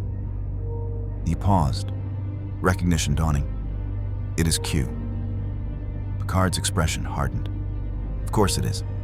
Q never could resist a crisis. He stood. Open a channel? The view screen shifted. Q floated in space beside Clark, looking entirely too pleased with himself. The dimensional entity hung nearby, its attention now focused on this new arrival, with something that might have been recognition or perhaps caution. Q, Picard said with barely controlled irritation. What are you doing here? Jean-Luc, how wonderful to see you again. Q's enthusiasm seemed genuine, which was always worrying. I heard through the continuum that something unusual had happened. A being from another reality arriving in our little corner of space-time. Naturally, I had to investigate. And what do I find? A Kryptonian. An actual, honest-to-goodness Kryptonian. Do you have any idea how rare that is? I'm busy, Clark said flatly. If you're not here to help, get out of the way. Q's expression shifted to mock hurt. Such hostility. And here I thought we could be friends, you and I. We have so much in common after all. Godlike power, the ability to reshape reality, a tendency to interfere in lesser beings' affairs. He floated closer to Clark, examining him like a specimen. Although I must say, your power is rather quaint compared to mine. Solar energy absorption, how delightfully primitive. Q. Picard's voice cut through. The entity threatens Ventax 2. If you're not going to help, at least don't make the situation worse. Worse? Mon Capitaine, I'm here to make it better, or at least more interesting. Q snapped his fingers. Reality rippled. The dimensional entity froze in place, held by forces Clark couldn't perceive. Q floated around it, examining it with casual curiosity. Ah, yes, an Azathoth spawn. Nasty creatures. They drift through dimensional barriers looking for universes with lower dimensional life to consume. This one must have followed you through that charming little rift you created, Superman. It's been feeding on subspace energy while waiting for you to get out of the way so it could have its main course. Can you send it back? Clark asked. Can I? Of course I can. I'm Q, I can do anything. He paused dramatically. The question is, should I? And more importantly, what can I learn from watching you try to solve this yourself? This isn't a game, Clark said, his voice tight with anger. There are billions of people on that planet. Everything's a game, Superman. Haven't you learned that yet? Q materialized a chair in the vacuum and sat crossing his legs. You see, I've been observing humanity for quite some time, testing them, judging them, trying to determine if they're worth the space they occupy in this universe. And generally, I've been impressed. They're primitive, yes, barbaric at times, but they show potential. He gestured toward the Enterprise. Jean-Luc there represents the best of them. He's learned restraint, wisdom, the value of careful consideration over immediate action. He's made mistakes. Of course, Wolf 359 was quite the disaster, but he's grown from them. Q turned his attention back to Clark. But you, Superman, you're different. You come from a reality where heroes act first and deal with consequences later. Where having power means using it to solve every problem. Where intervention is not just accepted, but expected. He leaned forward. How are you going to adapt to a universe that doesn't work that way? I'm going to save those people, Clark said. However, I have to. Are you? Q waved his hand. The view screen shifted, showing the surface of Ventax 2. Cities visible in daylight, people going about their lives. Those beings down there don't know you exist. They don't know I exist. They don't know that right now, at this very moment, their entire existence hangs in the balance of a conversation between entities they couldn't comprehend. The image zoomed in. Individual Ventaxians became visible, humanoid, going about their morning routines. A child playing, a couple embracing, someone reading what looked like a newspaper.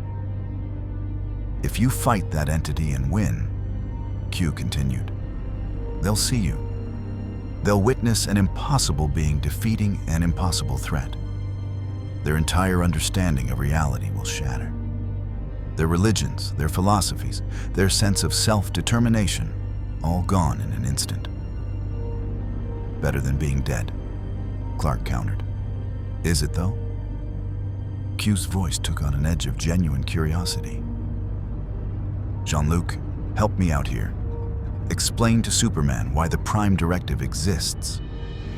Picard's voice came through clear and firm. The Prime Directive exists because civilizations must be allowed to develop naturally, without outside interference. Contact before they're ready causes cultural contamination, dependence, and the loss of their unique identity. And yet, Q interjected. If Superman doesn't intervene, they die. So we have a delicious moral dilemma. Let them die and preserve their sovereignty, or save them and destroy their independence. What's a hero to do? Clark felt the trap closing. Q was enjoying this, turning his values against him, making saving lives seem like the wrong choice. You said you could send that entity back. Do it. Send it back. Seal the rift. And Ventex 2 never has to know any of this happened. I could, Q agreed. But where's the lesson in that? No, I think we'll do this differently. He snapped his fingers again. The entity unfroze, but now it moved with purpose toward Ventex Q, accelerating. Q had removed whatever was holding it back. Q! Picard's voice was sharp. What are you doing? Testing, Jean-Luc. Always testing. Q turned to Clark with an expression of mixed amusement and challenge. Now, Superman, show us what you've learned. Save the planet if you can. But understand that every action has consequences. Choose wisely. Clark didn't hesitate. He shot toward the entity, positioning himself once again between it and Ventex 2. Enterprise, Data. If you have any ideas for that dimensional anchor, now would be the time. On the bridge, Data worked frantically. Captain, I have theoretical parameters for a modified tractor beam that might force the entity into our dimensional framework. But it would require precise calibration and... Do it, Picard ordered. Mr. Data, Mr. LaForge, configure the tractor beam. We have one chance at this. Aye, Captain. Geordi's voice came through from engineering. But even if we can anchor it, someone will still need to physically push it back through the anomaly, and it's going to resist. Clark heard this through his comm. I can do it. Just give me something solid to push against. Working on it, Geordi confirmed. The entity approached Ventex 2, and Clark could feel its hunger intensifying. Space itself seemed to bend around it, reality warping under its alien presence. He flew directly at it, even knowing his attacks would pass through harmlessly. He had to buy time. Q watched from his chair, still present, still observing. You know, Superman, I've destroyed civilizations just to see what would happen. I've moved stars, ended worlds, reshaped reality on a whim. Do you know why? Because you're a monster? Clark shot back, circling the entity. Because I'm curious. Because I want to understand if lesser beings are worth preserving, or if the universe would be better without them. Q's expression grew strangely serious. I've tested Jean-Luc and his crew multiple times. Put them in impossible situations. Threatened their ship, their lives, everything they hold dear. And do you know what I've learned? What? That humanity has potential. That despite their limitations, their short lives, their laughably weak bodies, they possess something that transcends raw power. Compassion, wisdom, the ability to grow. Q stood from his chair, letting it vanish. The question is, do you possess those qualities? Or are you just power without purpose, acting without thinking? I think all the time, Clark said. I think about every person I couldn't save, every mistake I made, every life I failed to protect. Those thoughts keep me awake at night, but they also drive me to do better, to be better, to never stop trying. Noble sentiments. Q drifted closer. But sentiments don't solve dimensional crises. Action does, or inaction. So which will it be, Superman? Act and violate everything this reality stands for, or refrain and let billions die? Before Clark could respond, Data's voice cut through. Tractor beam configured, attempting to engage entity. A blue-white beam lanced out from the Enterprise, striking the entity. For a moment, nothing happened. Then the entity's form solidified slightly, becoming more present, more real. It shrieked, a sound that existed in dimensions Clark's ears couldn't fully process, but that his mind registered as pure rage. "You dare!" "Now, Superman," Picard's voice. While it's anchored, Clark shot forward, building speed. He slammed into the entity, and this time, he felt solid resistance. Not much, like pushing against thick water rather than empty air. But resistance nonetheless. The entity fought back, trying to dissolve back into higher dimensions. But the tractor beam held it, forcing it to remain tangible. Clark pushed harder, every muscle straining, every cell burning with solar power. He began driving it backward, away from Ventax 2, toward the anomaly. The entity thrashed, and where its form touched space, reality cracked.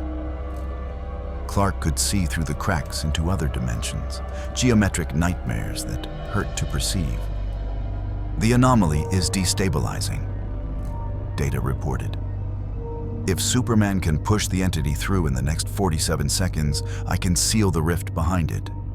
After that, the collapse becomes irreversible, and both the entity and Superman will be trapped in dimensional flux." 47 seconds. Clark pushed harder, faster. The anomaly loomed ahead, swirling with colors that didn't exist in normal space. The entity fought every inch, trying to wrap its higher dimensional form around him, to pull him into dimensions where his Kryptonian biology couldn't survive. 30 seconds, Data announced.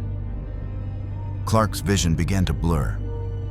He was pushing beyond his limits, forcing his body to output more power than solar absorption alone could provide. He was burning through his cellular reserves, draining himself in ways that would take days under a yellow sun to recover. Q watched with fascination. Interesting.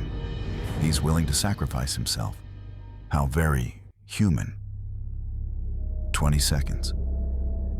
The entity was halfway through the anomaly now, still fighting. Clark's hands were literally buried in its form, gripping something that was only partially matter. Pain lanced through him, not physical pain, but something deeper. The entity was trying to drain his life force, to consume him as it had planned to consume Ventax 2. 10 seconds. Clark roared with effort, a sound that should have been impossible in vacuum, but that somehow manifested anyway. Reality bending around sheer will. He gave one final push, throwing every last ounce of strength into forcing the entity through. The entity vanished into the anomaly. Clark tried to pull back, to escape before the rift sealed. But he'd used too much power, moved too slowly.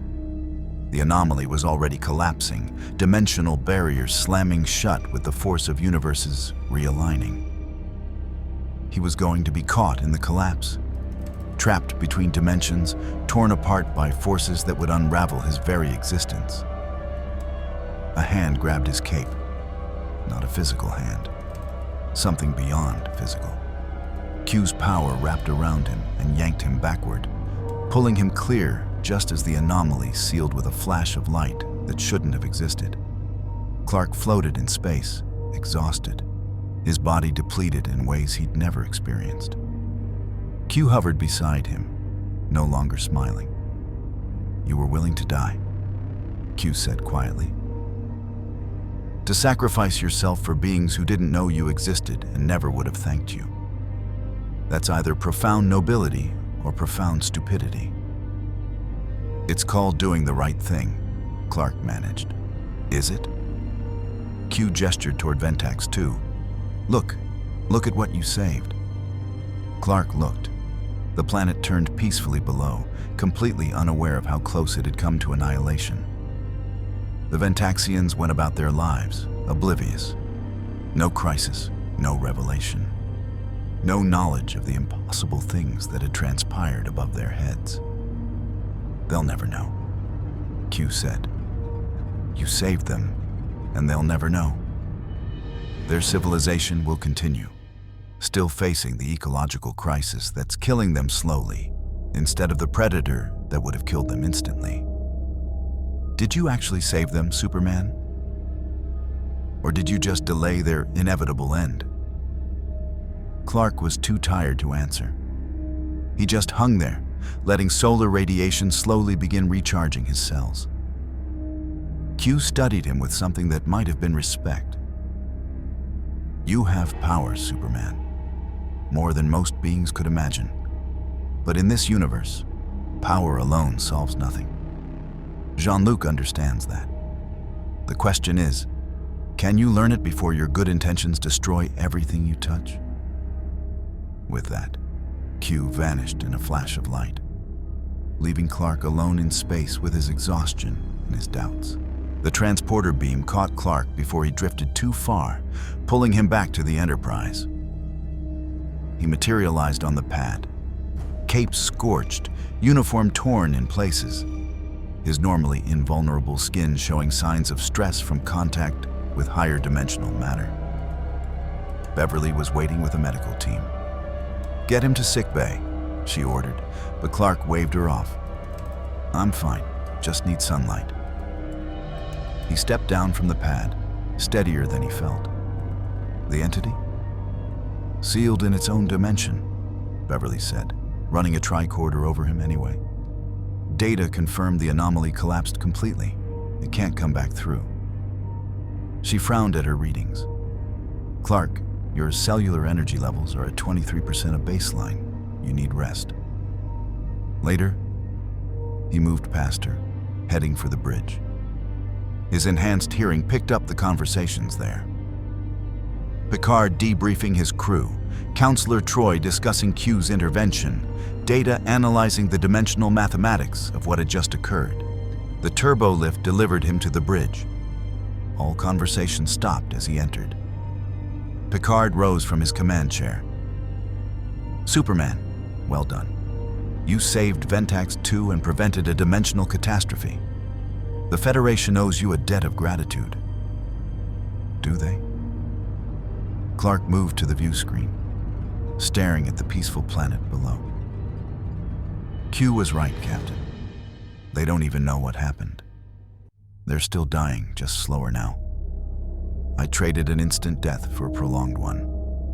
What kind of victory is that?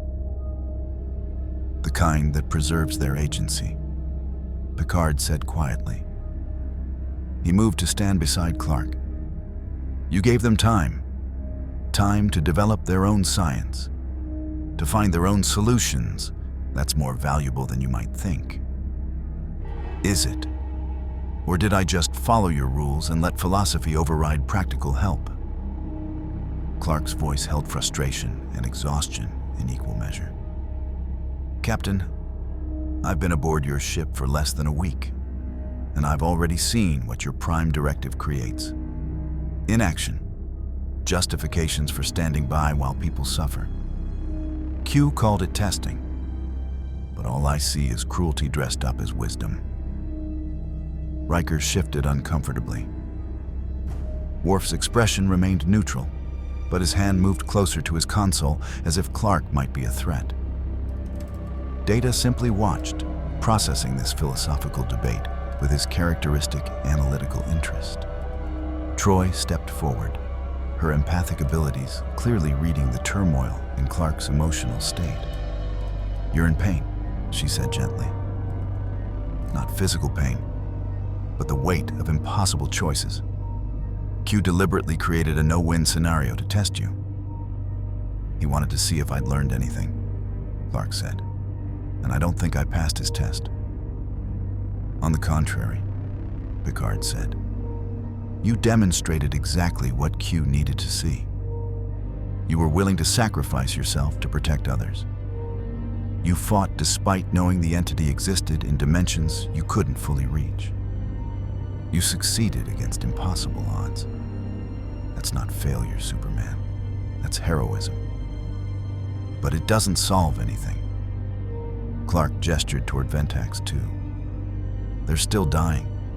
The magnetic field is still collapsing.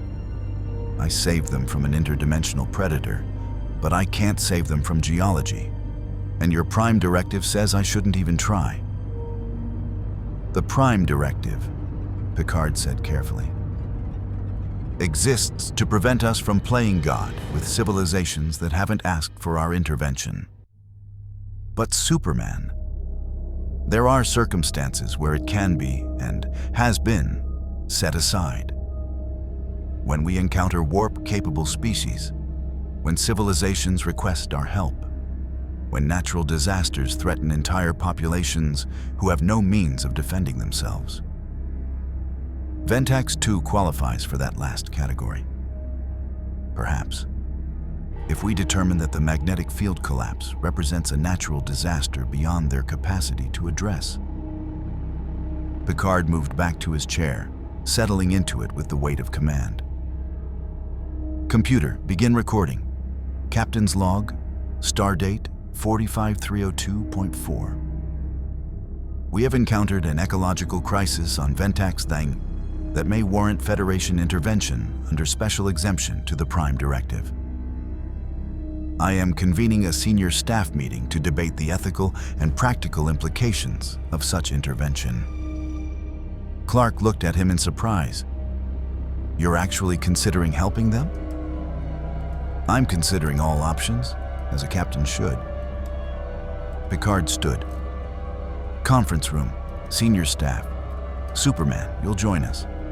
Your perspective is valuable, even if, perhaps especially if, it differs from our own. 10 minutes later, the senior staff assembled around the conference table. Picard at the head, Riker, Data, Beverly, Geordi, Worf, and Troy in their usual positions. Clark sat at the far end, still recovering but present. The situation, Picard began, is straightforward in its facts, complex in its implications. Ventax 2 faces planetary-scale magnetic field collapse. Without intervention, their civilization will experience significant population decline. We have the technology to prevent this. The question before us is whether we should use it. The Prime Directive is explicit, Worf said immediately. Non-interference with pre-warp civilizations. Ventax 2 has not achieved warp capability. Contact would violate General Order 1. Unless we invoke the exemption for natural disasters, Beverly countered. The magnetic field collapse isn't a result of their choices. It's geology. We help warp-capable species facing similar crises all the time.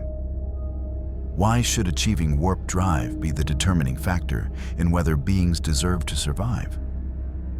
Because it indicates a level of technological and philosophical development, Data said.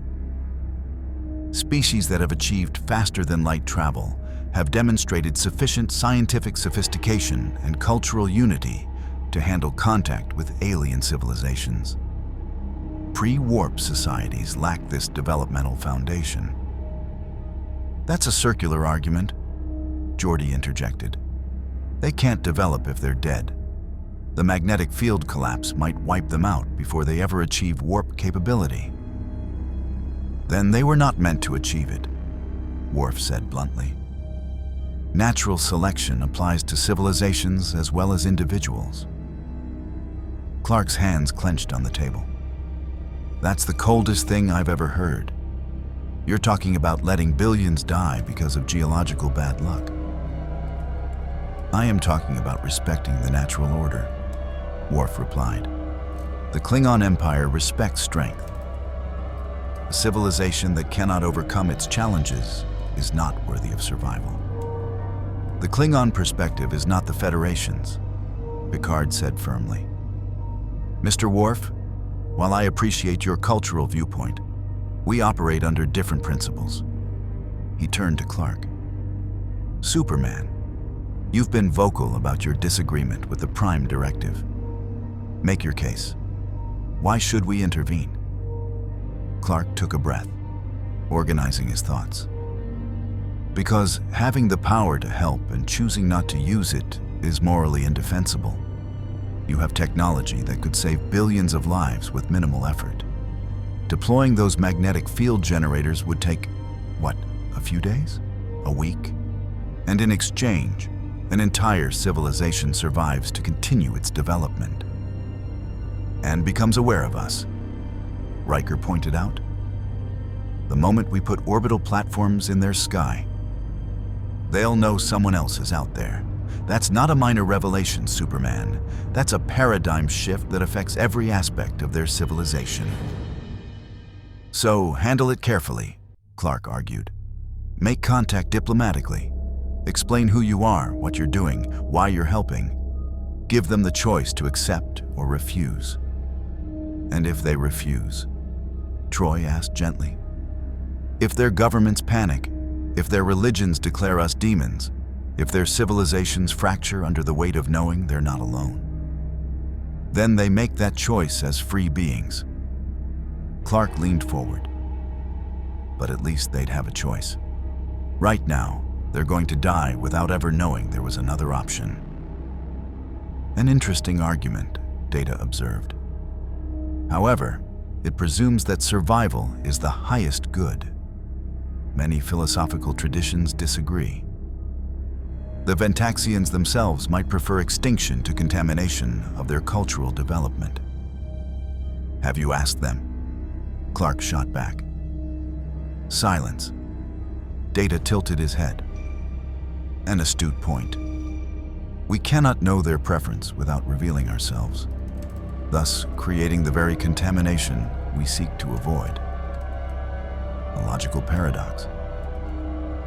Picard steepled his fingers, thinking. Captain Kirk faced a similar situation with the Fabrini, a generation ship whose inhabitants didn't know they were aboard a spacecraft. He chose to reveal the truth to save them. Starfleet Command reprimanded him, but acknowledged the complexity of the choice. Kirk bent the rules regularly. Worf muttered. Yes, he did. And often his instincts proved correct. Picard stood, pacing to the viewport. I've spent my career defending the Prime Directive. I believe in its principles. But I also believe that principles must be balanced against compassion. We are not automatons following regulations blindly. We are thinking beings capable of moral reasoning. He turned back to the group. Here is what I propose. We will conduct a detailed survey of Ventax 2. If their civilization shows signs of being on the verge of developing warp technology themselves, if they're close enough that intervention might be justified, we'll consider contact. If they're centuries away from warp capability, we document the crisis and move on.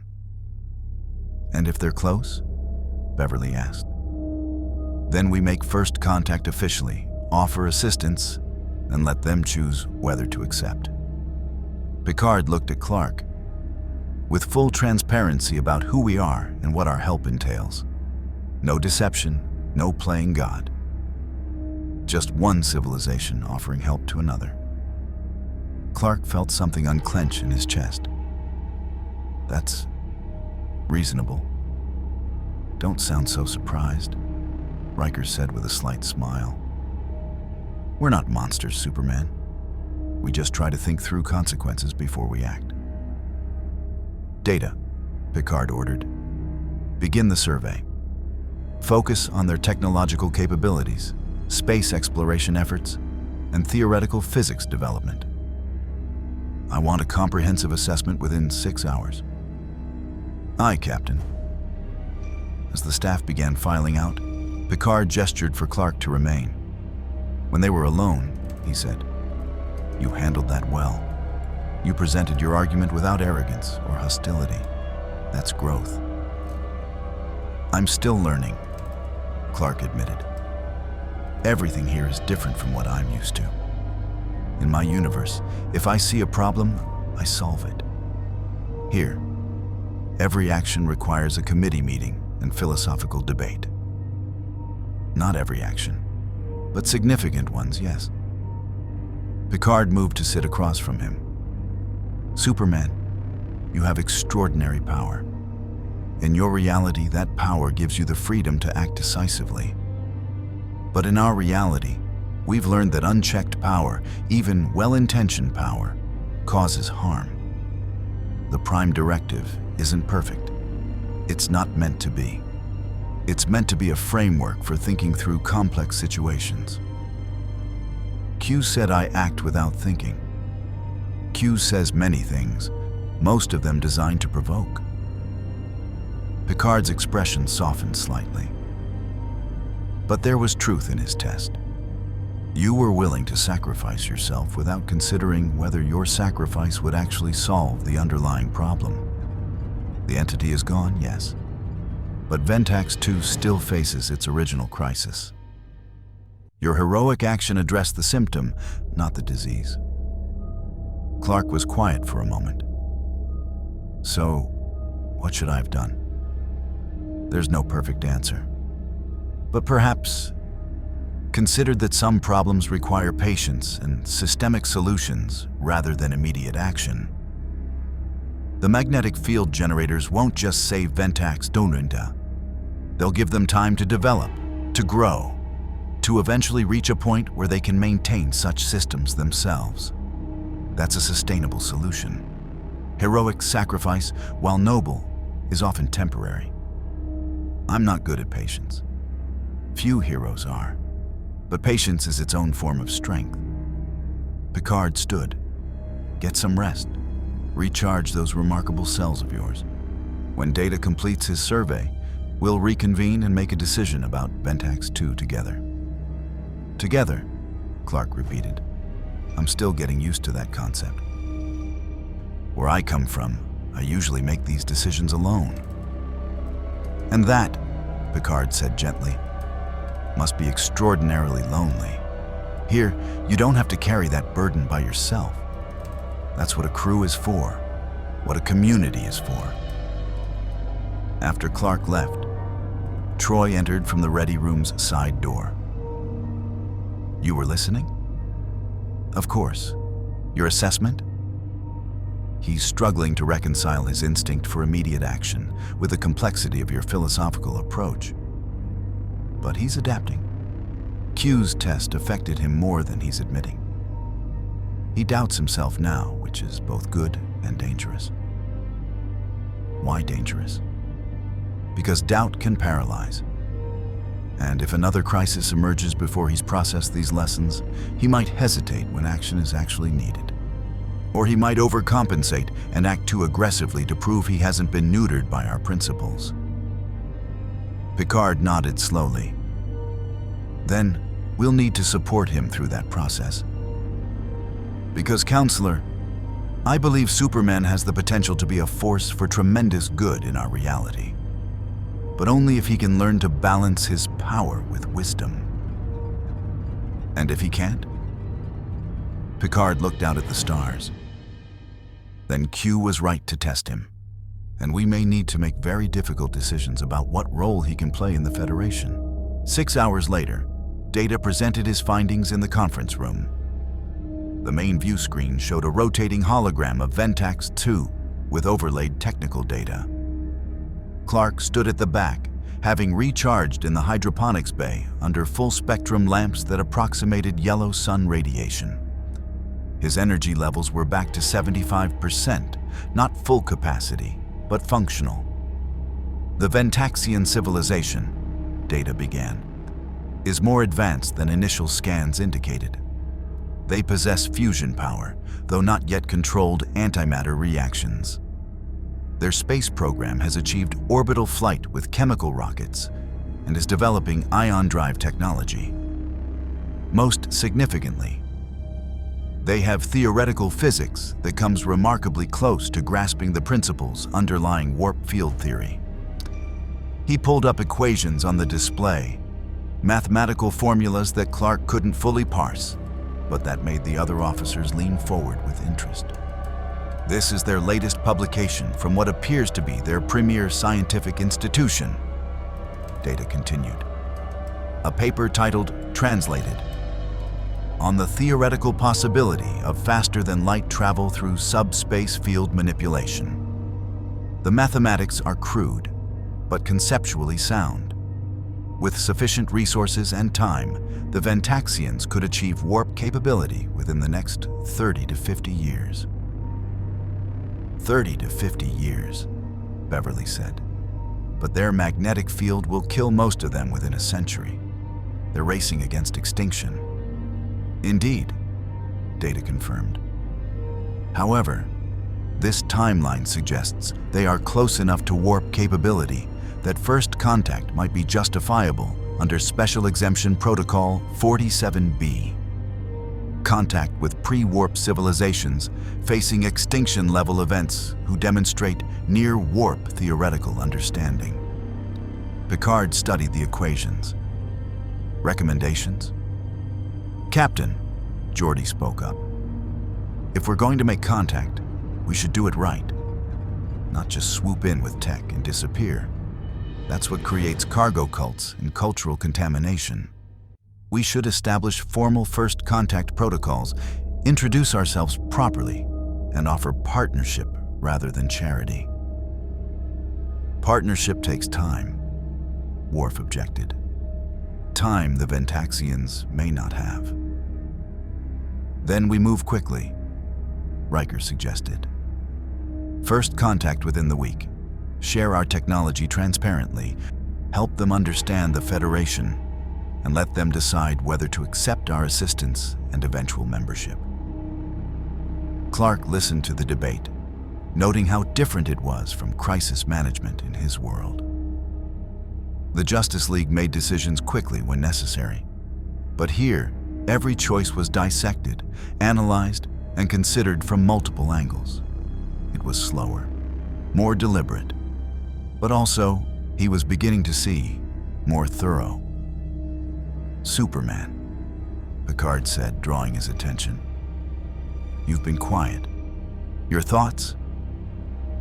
I think you're making the right choice, Clark said.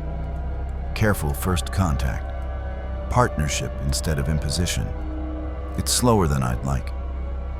But it respects the Ventaxians as people with agency rather than problems to be solved. High praise from someone who disagreed with us 6 hours ago, Riker observed with a slight smile. I'm capable of changing my mind when presented with good arguments. Clark moved closer to the table. But Captain, if we're making first contact, we need to discuss something. Me. Picard nodded slowly. I was going to raise that issue. You're not Federation.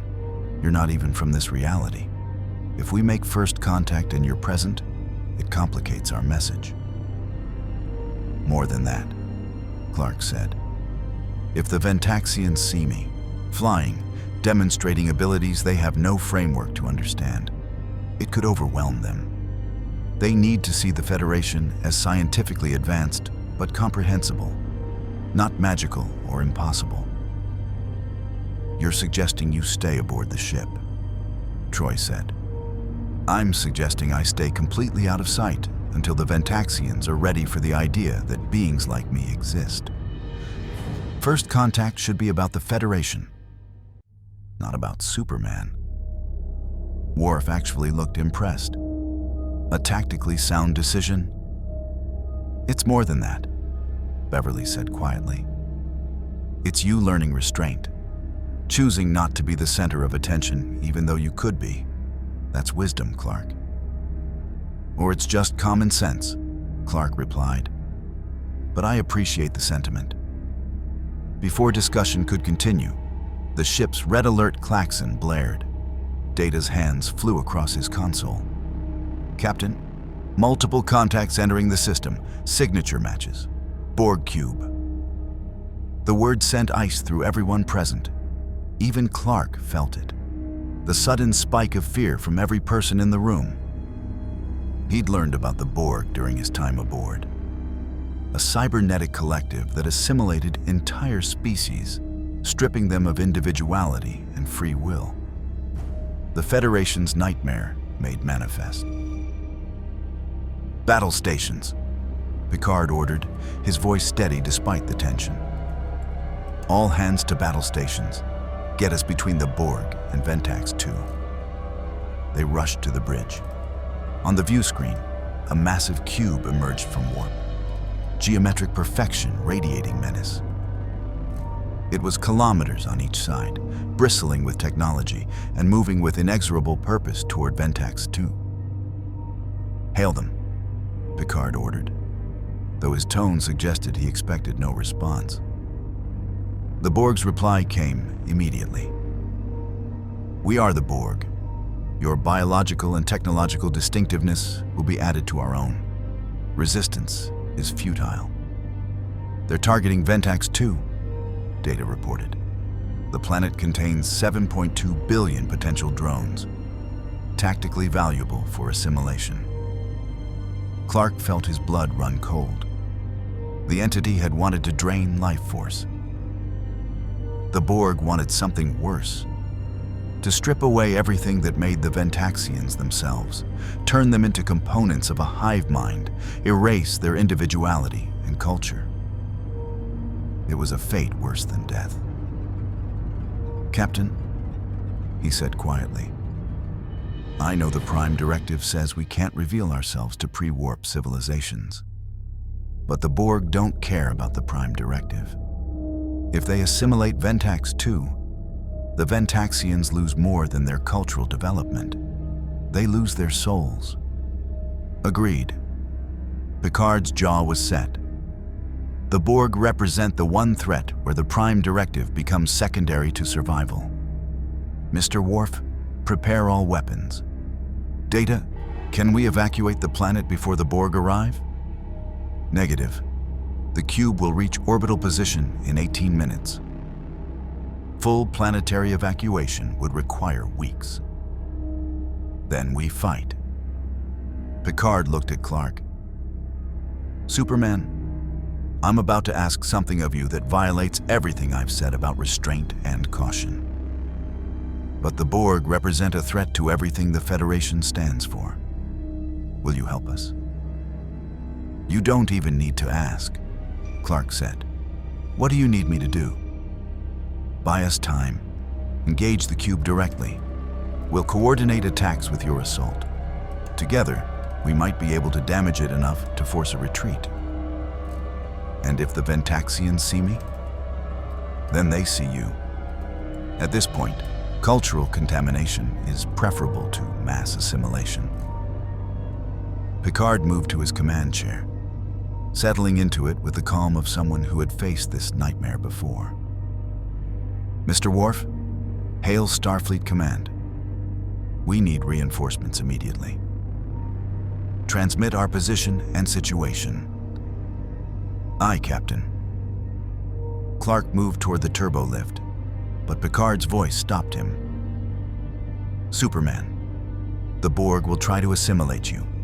They'll adapt to your attacks. They'll treat you as technology to be acquired. Don't let them touch you. Understood.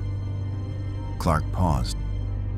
Captain, if something happens to me, nothing is going to happen to you.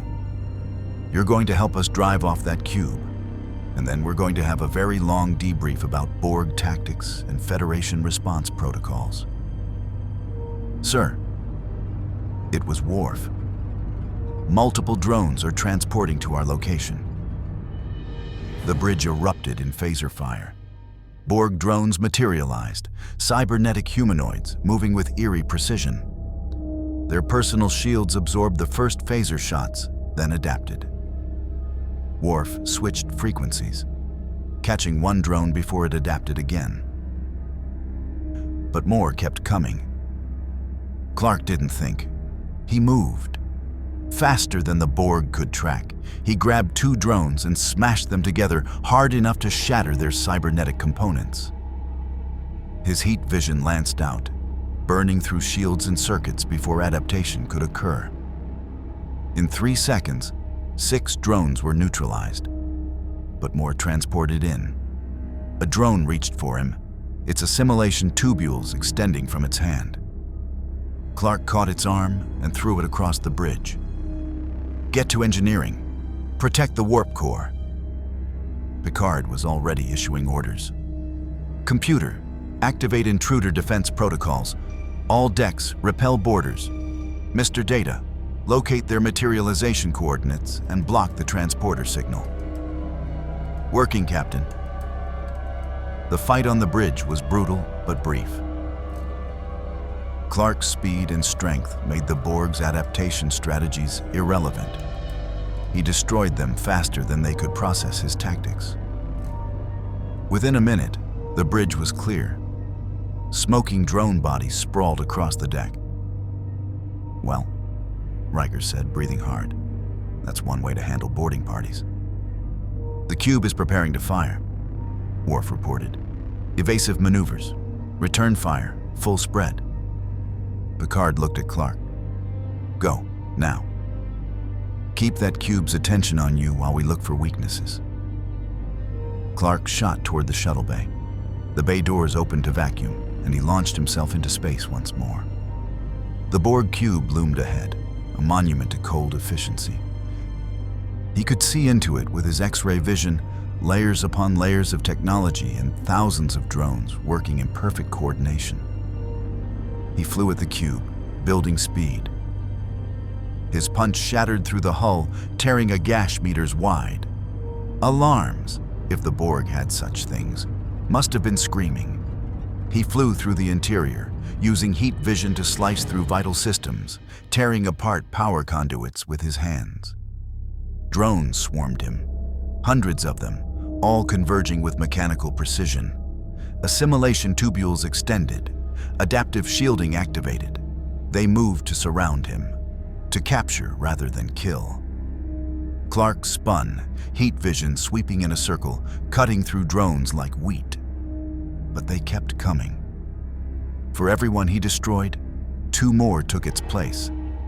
And he could feel their scans analyzing him, trying to understand his biology, to find a way to assimilate what should be impossible to assimilate.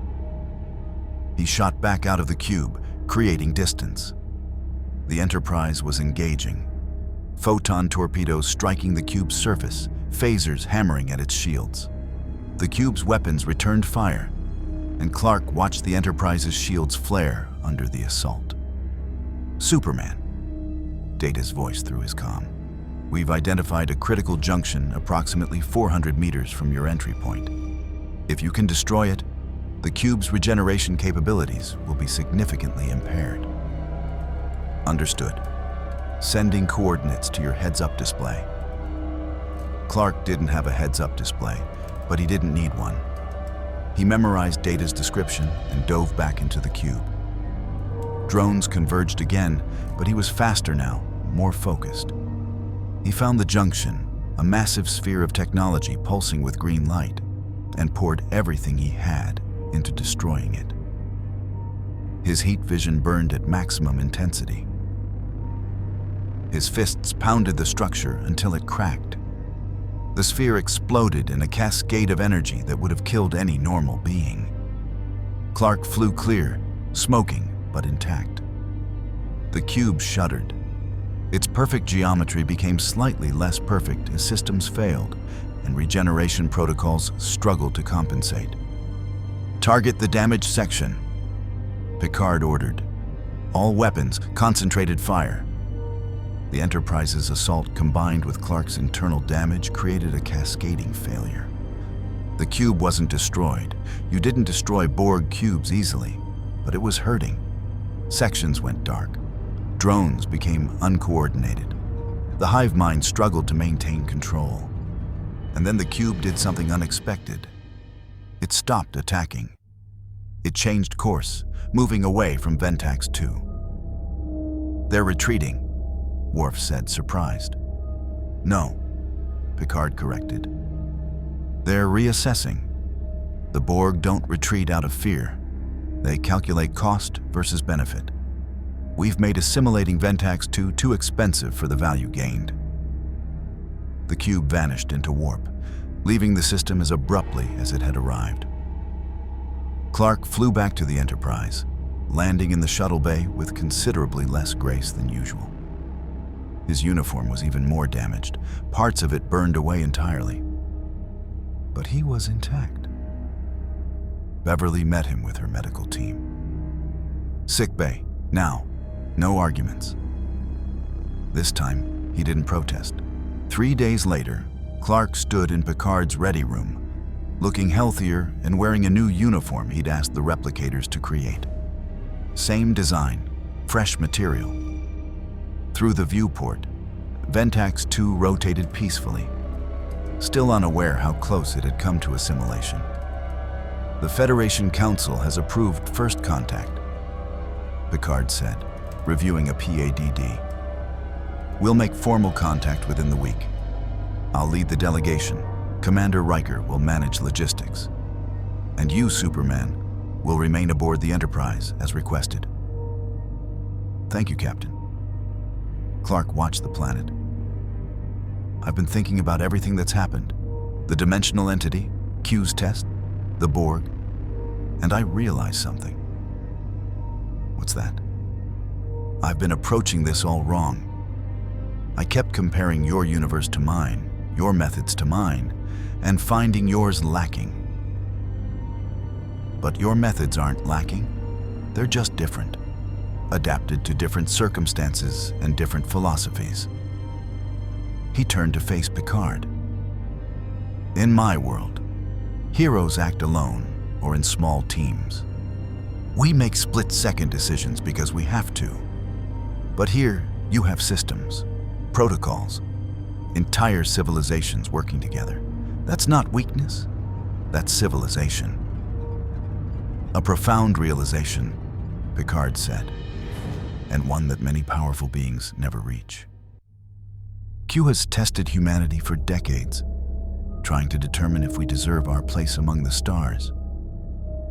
His tests are harsh, but they're also genuine attempts to understand if we've truly evolved beyond our violent, chaotic past. Have you? We're getting there. We still make mistakes. We still face challenges that test our principles. But yes, I believe humanity and the Federation represent something genuinely hopeful. A vision of the future where diversity is celebrated, where problems are solved through cooperation rather than force, where exploration and understanding matter more than conquest." Picard set down his PAD. "Your presence here, Superman, has reminded us why we hold these principles. You represent power unchecked by bureaucracy or committee. And while that power saved us against the Borg, it also showed us why restraint matters. You could have destroyed half the cube in your initial assault. But you held back, coordinated with us, worked as part of a team." "I've been part of a team before," Clark said, "but never one quite like this. The Justice League made decisions quickly, acted decisively. You debate everything." "Not everything. When the Borg arrived, we didn't debate whether to fight. We fought, but we debated whether to violate the Prime Directive for Ventax 2 because that decision carried different stakes." Picard moved to the viewport, standing beside Clark. "Power is easy. Wisdom is hard. You have tremendous power, Superman. The question is what you'll do with it now that you understand the weight of that power." "I don't know," Clark admitted. "I still can't get home. Data's been studying the dimensional physics, but without a stable anomaly to access my reality, I'm stranded here. So I need to decide what kind of life I'm going to build in this universe." "The Federation would welcome you," Picard said. "With your abilities and your evident desire to help, you could be invaluable. Starfleet would commission you as an officer, likely with special diplomatic status. You'd have a place, a purpose, and the structure of an organization that understands responsibility. And the restrictions that come with it. Yes, the regulations, the Prime Directive, the chain of command. But also support, resources, and a framework for making difficult decisions. You wouldn't carry the weight alone anymore." Clark was quiet for a long moment, processing. I need time to think about it. Joining Starfleet means accepting your philosophy completely, your approach to heroism. And Captain, I'm still not entirely sure I agree with all of it. I wouldn't want you to agree completely, Picard said. Dissent is valuable. Questioning our assumptions keeps us honest. If you join Starfleet, I'd want you to maintain your perspective, to challenge us when we become too rigid or too bound by regulation. But I'd also want you to learn from us as we learn from you. The door chimed. Come, Picard called. Data entered, carrying a pad. Captain, Superman, I have completed my analysis of the dimensional anomalies collapse. I believe I can provide some answers about Superman's arrival and potential departure. Clark straightened. You found a way to send me home? Not precisely. However, I have determined that your arrival created a unique quantum signature in local space-time. That signature is still detectable, though fading. If we could amplify it and create a resonance cascade, we might be able to open a controlled breach to your home reality. How long would that take? Data's pause was infinitesimal but noticeable. Best estimate, 6 to 8 months. The mathematics are complex, and we would need resources beyond what the Enterprise carries. Starbase 234 has the necessary equipment, but accessing it would require Starfleet authorization for experimental dimensional research. 8 months, Clark repeated. He looked at Picard. That's a long time to be stranded. Or, Picard said carefully, it's an opportunity. 8 months to learn about this reality, to understand the Federation from the inside, to discover whether our philosophy has merit or if your instincts were correct all along. He paused. The choice is yours, Superman. We can prioritize getting you home, or you can stay and find your place here. Either way, you'll have our support. Clark moved to the viewport, staring out at the stars, different constellations than he knew. A different Earth somewhere out there. One where humanity had reached for the stars and found peaceful coexistence instead of endless conflict. A reality where heroism meant restraint as often as action. I want to try, he said finally. I want to stay and learn. Not join Starfleet, not yet. I'm not ready for that commitment. But maybe work with you. Cooperate when crises arise. Learn how the Federation operates from the perspective of someone who isn't bound by its rules, but chooses to respect them.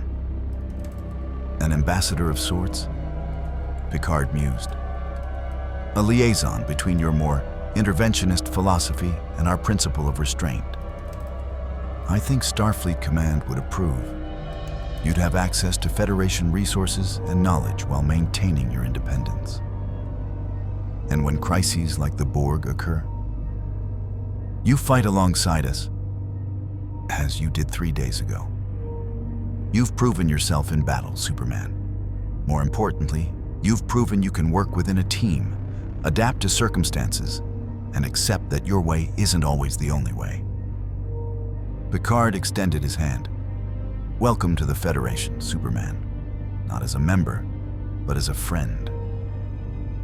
Clark took his hand, gripping it firmly but carefully. Thank you, Captain, for everything, for challenging me, for teaching me, for giving me a chance to prove I could be more than just power. They shook, and in that moment, Clark felt something shift. He was still Kal-El of Krypton, still Clark Kent of Earth. But now, he was also something new. A bridge between realities, between philosophies, between the instinct to act and the wisdom to consider consequences. The door chimed again. This time, it was Counselor Troy. Captain, The Federation Council is requesting a briefing on Superman's status. They've received reports from the Borg engagement and want to discuss his role going forward. Tell them I'll have a comprehensive report within 12 hours, Picard said. He looked at Clark. I suspect there will be politicians who want to control you, scientists who want to study you, and admirals who want to deploy you as a weapon. Are you prepared for that? I've dealt with governments before, Clark said. The key is making clear that I'm here to help, not to be commanded. I'll cooperate, but on my terms. Spoken like someone who's learned the value of boundaries. Picard moved to his desk, already composing the report in his mind. Data, begin preparations for the dimensional research. Work with Starbase 234's Theoretical Physics Division. I want regular progress updates. Aye, Captain. As Data left, Clark lingered. Captain, one more thing. Ventax 2. When you make first contact, can I at least watch? I know I can't be there, but I'd like to see how you do it. How you handle revealing the universe to people who thought they were alone. I think that can be arranged. Picard smiled slightly. It will be educational for both of us. You'll see how we approach first contact, and we'll have the benefit of your perspective during debriefing. It's a date then. Clark headed for the door, then paused. Captain, thank you for not treating me like a threat or a tool, for treating me like a person who needed to learn. We're all learning, Superman. That's what exploration is about. Not just discovering new worlds, but discovering new ways of thinking, new perspectives, new possibilities. Picard looked at him with something like respect. You've challenged us as much as we've challenged you. That's valuable. The door closed behind Clark.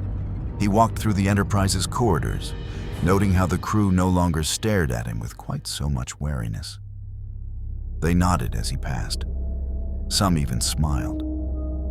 He'd earned their trust through action, but also through restraint. In the observation lounge, he found a viewport and settled into a chair. Ventax 2 rotated below, blissfully unaware of the battles fought on its behalf. In a few days, that would change.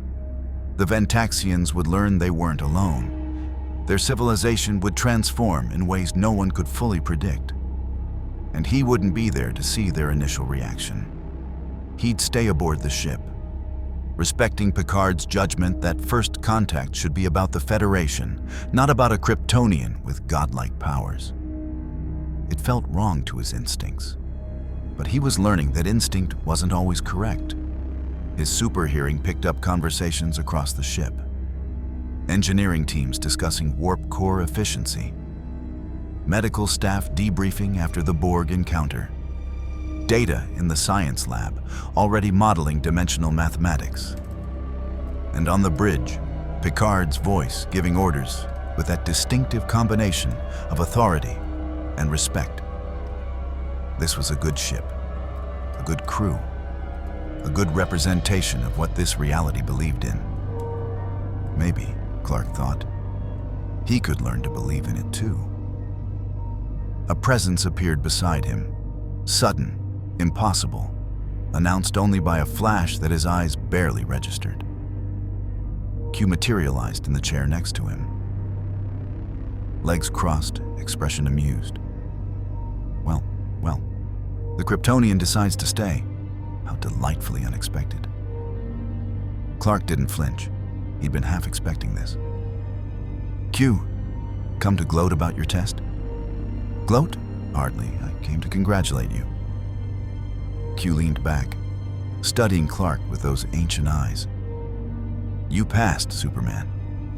Not because you defeated the entity or fought the Borg. Anyone with sufficient power could do that. You passed because you learned humility.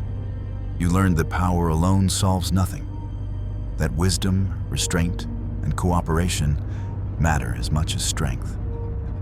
I'm still figuring it out, Clark said. Of course you are. That's what makes you interesting. You're capable of growth, of change, of becoming more than you were. Q gestured toward Ventak's tune. Picard taught you well. He's good at that. Showing powerful beings that might doesn't make right. I've been testing him for years, and he always finds ways to surprise me with his capacity for moral reasoning. Why do you test him? Test humanity? Because I'm curious whether you're worth preserving. Q's voice lost its playful edge. The universe is vast, Superman. Full of species that rose and fell, civilizations that couldn't overcome their own nature. Humanity shows potential. So did Kryptonians before they destroyed themselves. The question is whether you, hybrid of both, can embody the best of both species. No pressure then. Q laughed. Oh, I like you. You have Jean-Luc's dry wit. He stood, preparing to depart. One last thing, Superman. Your home reality, it still exists. The dimensional barriers are thin here because of the anomaly. If you truly wanted to, you could probably force your way through. But Data's right. Doing so improperly might destabilize both realities. So, I wait for the proper method. Or you decide that this reality needs you more than your home does. After all, the Justice League can function without Superman. But the Federation has never had someone quite like you. Someone who challenges them, who reminds them that sometimes action is necessary, that sometimes restraint goes too far. Q smiled enigmatically. The choice, as always, is yours. But choose wisely. Both realities will shape themselves around whatever you decide. With that, Q vanished in his characteristic flash, leaving Clark alone with his thoughts and the view of Ventak's second spinning below. 8 months, maybe more. Time to understand this universe, to find his place in it, to decide whether he belonged here or whether his heart truly lay in the reality he'd left behind. Either way, he'd make the most of it. He'd learn, he'd grow, he'd become the kind of hero this reality needed. Not the one who solved every problem with force, but the one who knew when to act and when to hold back. The stars beckoned beyond the viewport. Infinite possibilities awaited in this universe of exploration and cooperation. And for the first time since arriving, Clark felt something that had eluded him. Hope. Not hope for return, though that remained possible. But hope that maybe, just maybe, this reality's vision of the future was worth fighting for. Worth believing in. Worth protecting with every ounce of power he possessed, tempered now by the wisdom to use that power judiciously. The man of steel, learning to be more than steel. Learning to be the hero a peaceful universe needed. One who understood that sometimes the greatest strength was knowing when not to act. His journey in Star Trek's universe had only begun. And the Federation, whether it knew it yet or not, was about to discover what happened when Kryptonian power met Starfleet wisdom. The synthesis would change both. The weeks that followed brought changes Clark couldn't have anticipated. The Ventaxians accepted first contact with a mixture of wonder, fear, and ultimately, cautious optimism. Picard's delegation handled it masterfully, transparent about Federation capabilities, respectful of Ventaxian autonomy, offering partnership rather than salvation. The magnetic field generators were deployed with Ventaxian engineers working alongside Starfleet specialists. Learning the technology, they would eventually maintain themselves. Clark watched from the Enterprise, observing how transformative knowledge could be shared without destroying the civilization receiving it.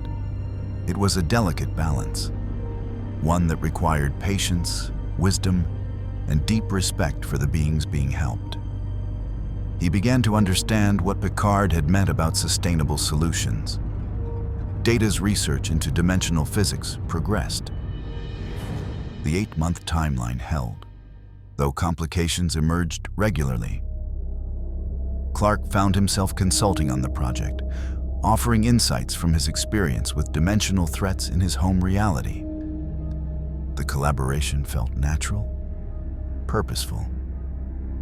Meanwhile, Starfleet Command designated him as a special consultant on extra-reality phenomena, a title that granted him access and authority without binding him to military structure.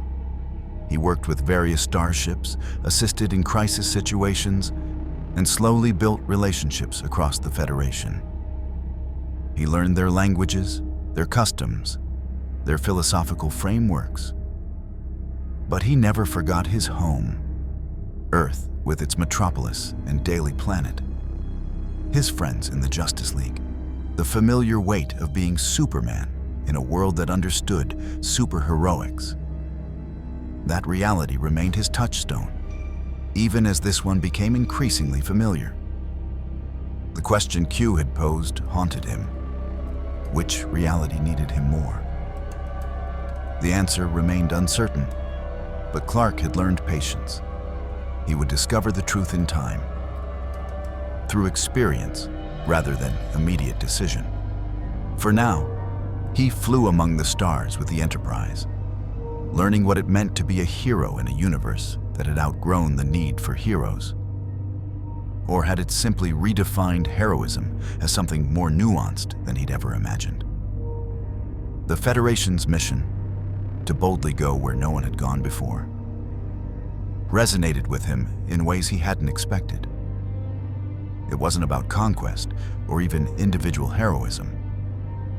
It was about collective growth, mutual understanding, infinite diversity celebrated rather than merely tolerated. Superman, the last son of Krypton, raised on Earth, now served as a bridge between realities and philosophies. His journey of discovery had transformed from seeking a way home into seeking a deeper understanding of what home truly meant. Not just a place, but a set of values. A choice about the kind of hero he wanted to become. And in the vastness of space, surrounded by beings who believed that wisdom mattered as much as strength, Clark Kent continued learning. The synthesis of power and philosophy, action and restraint, Kryptonian heritage and human values, all tempered now by exposure to a civilization that had chosen cooperation over conflict, exploration over exploitation, hope over cynicism. The universe stretched infinite before him, full of possibilities he was only beginning to comprehend. And somewhere in that vastness, both realities awaited his choice. But whatever he decided, he would face it as something new. Not just Superman, but Superman evolved. A hero who understood that true strength came not from the power to act, but from the wisdom to know when action served a greater good. His legend in Starfleet's logs had only just begun, to boldly go where no one has gone before. Thank you for watching. Please like and subscribe.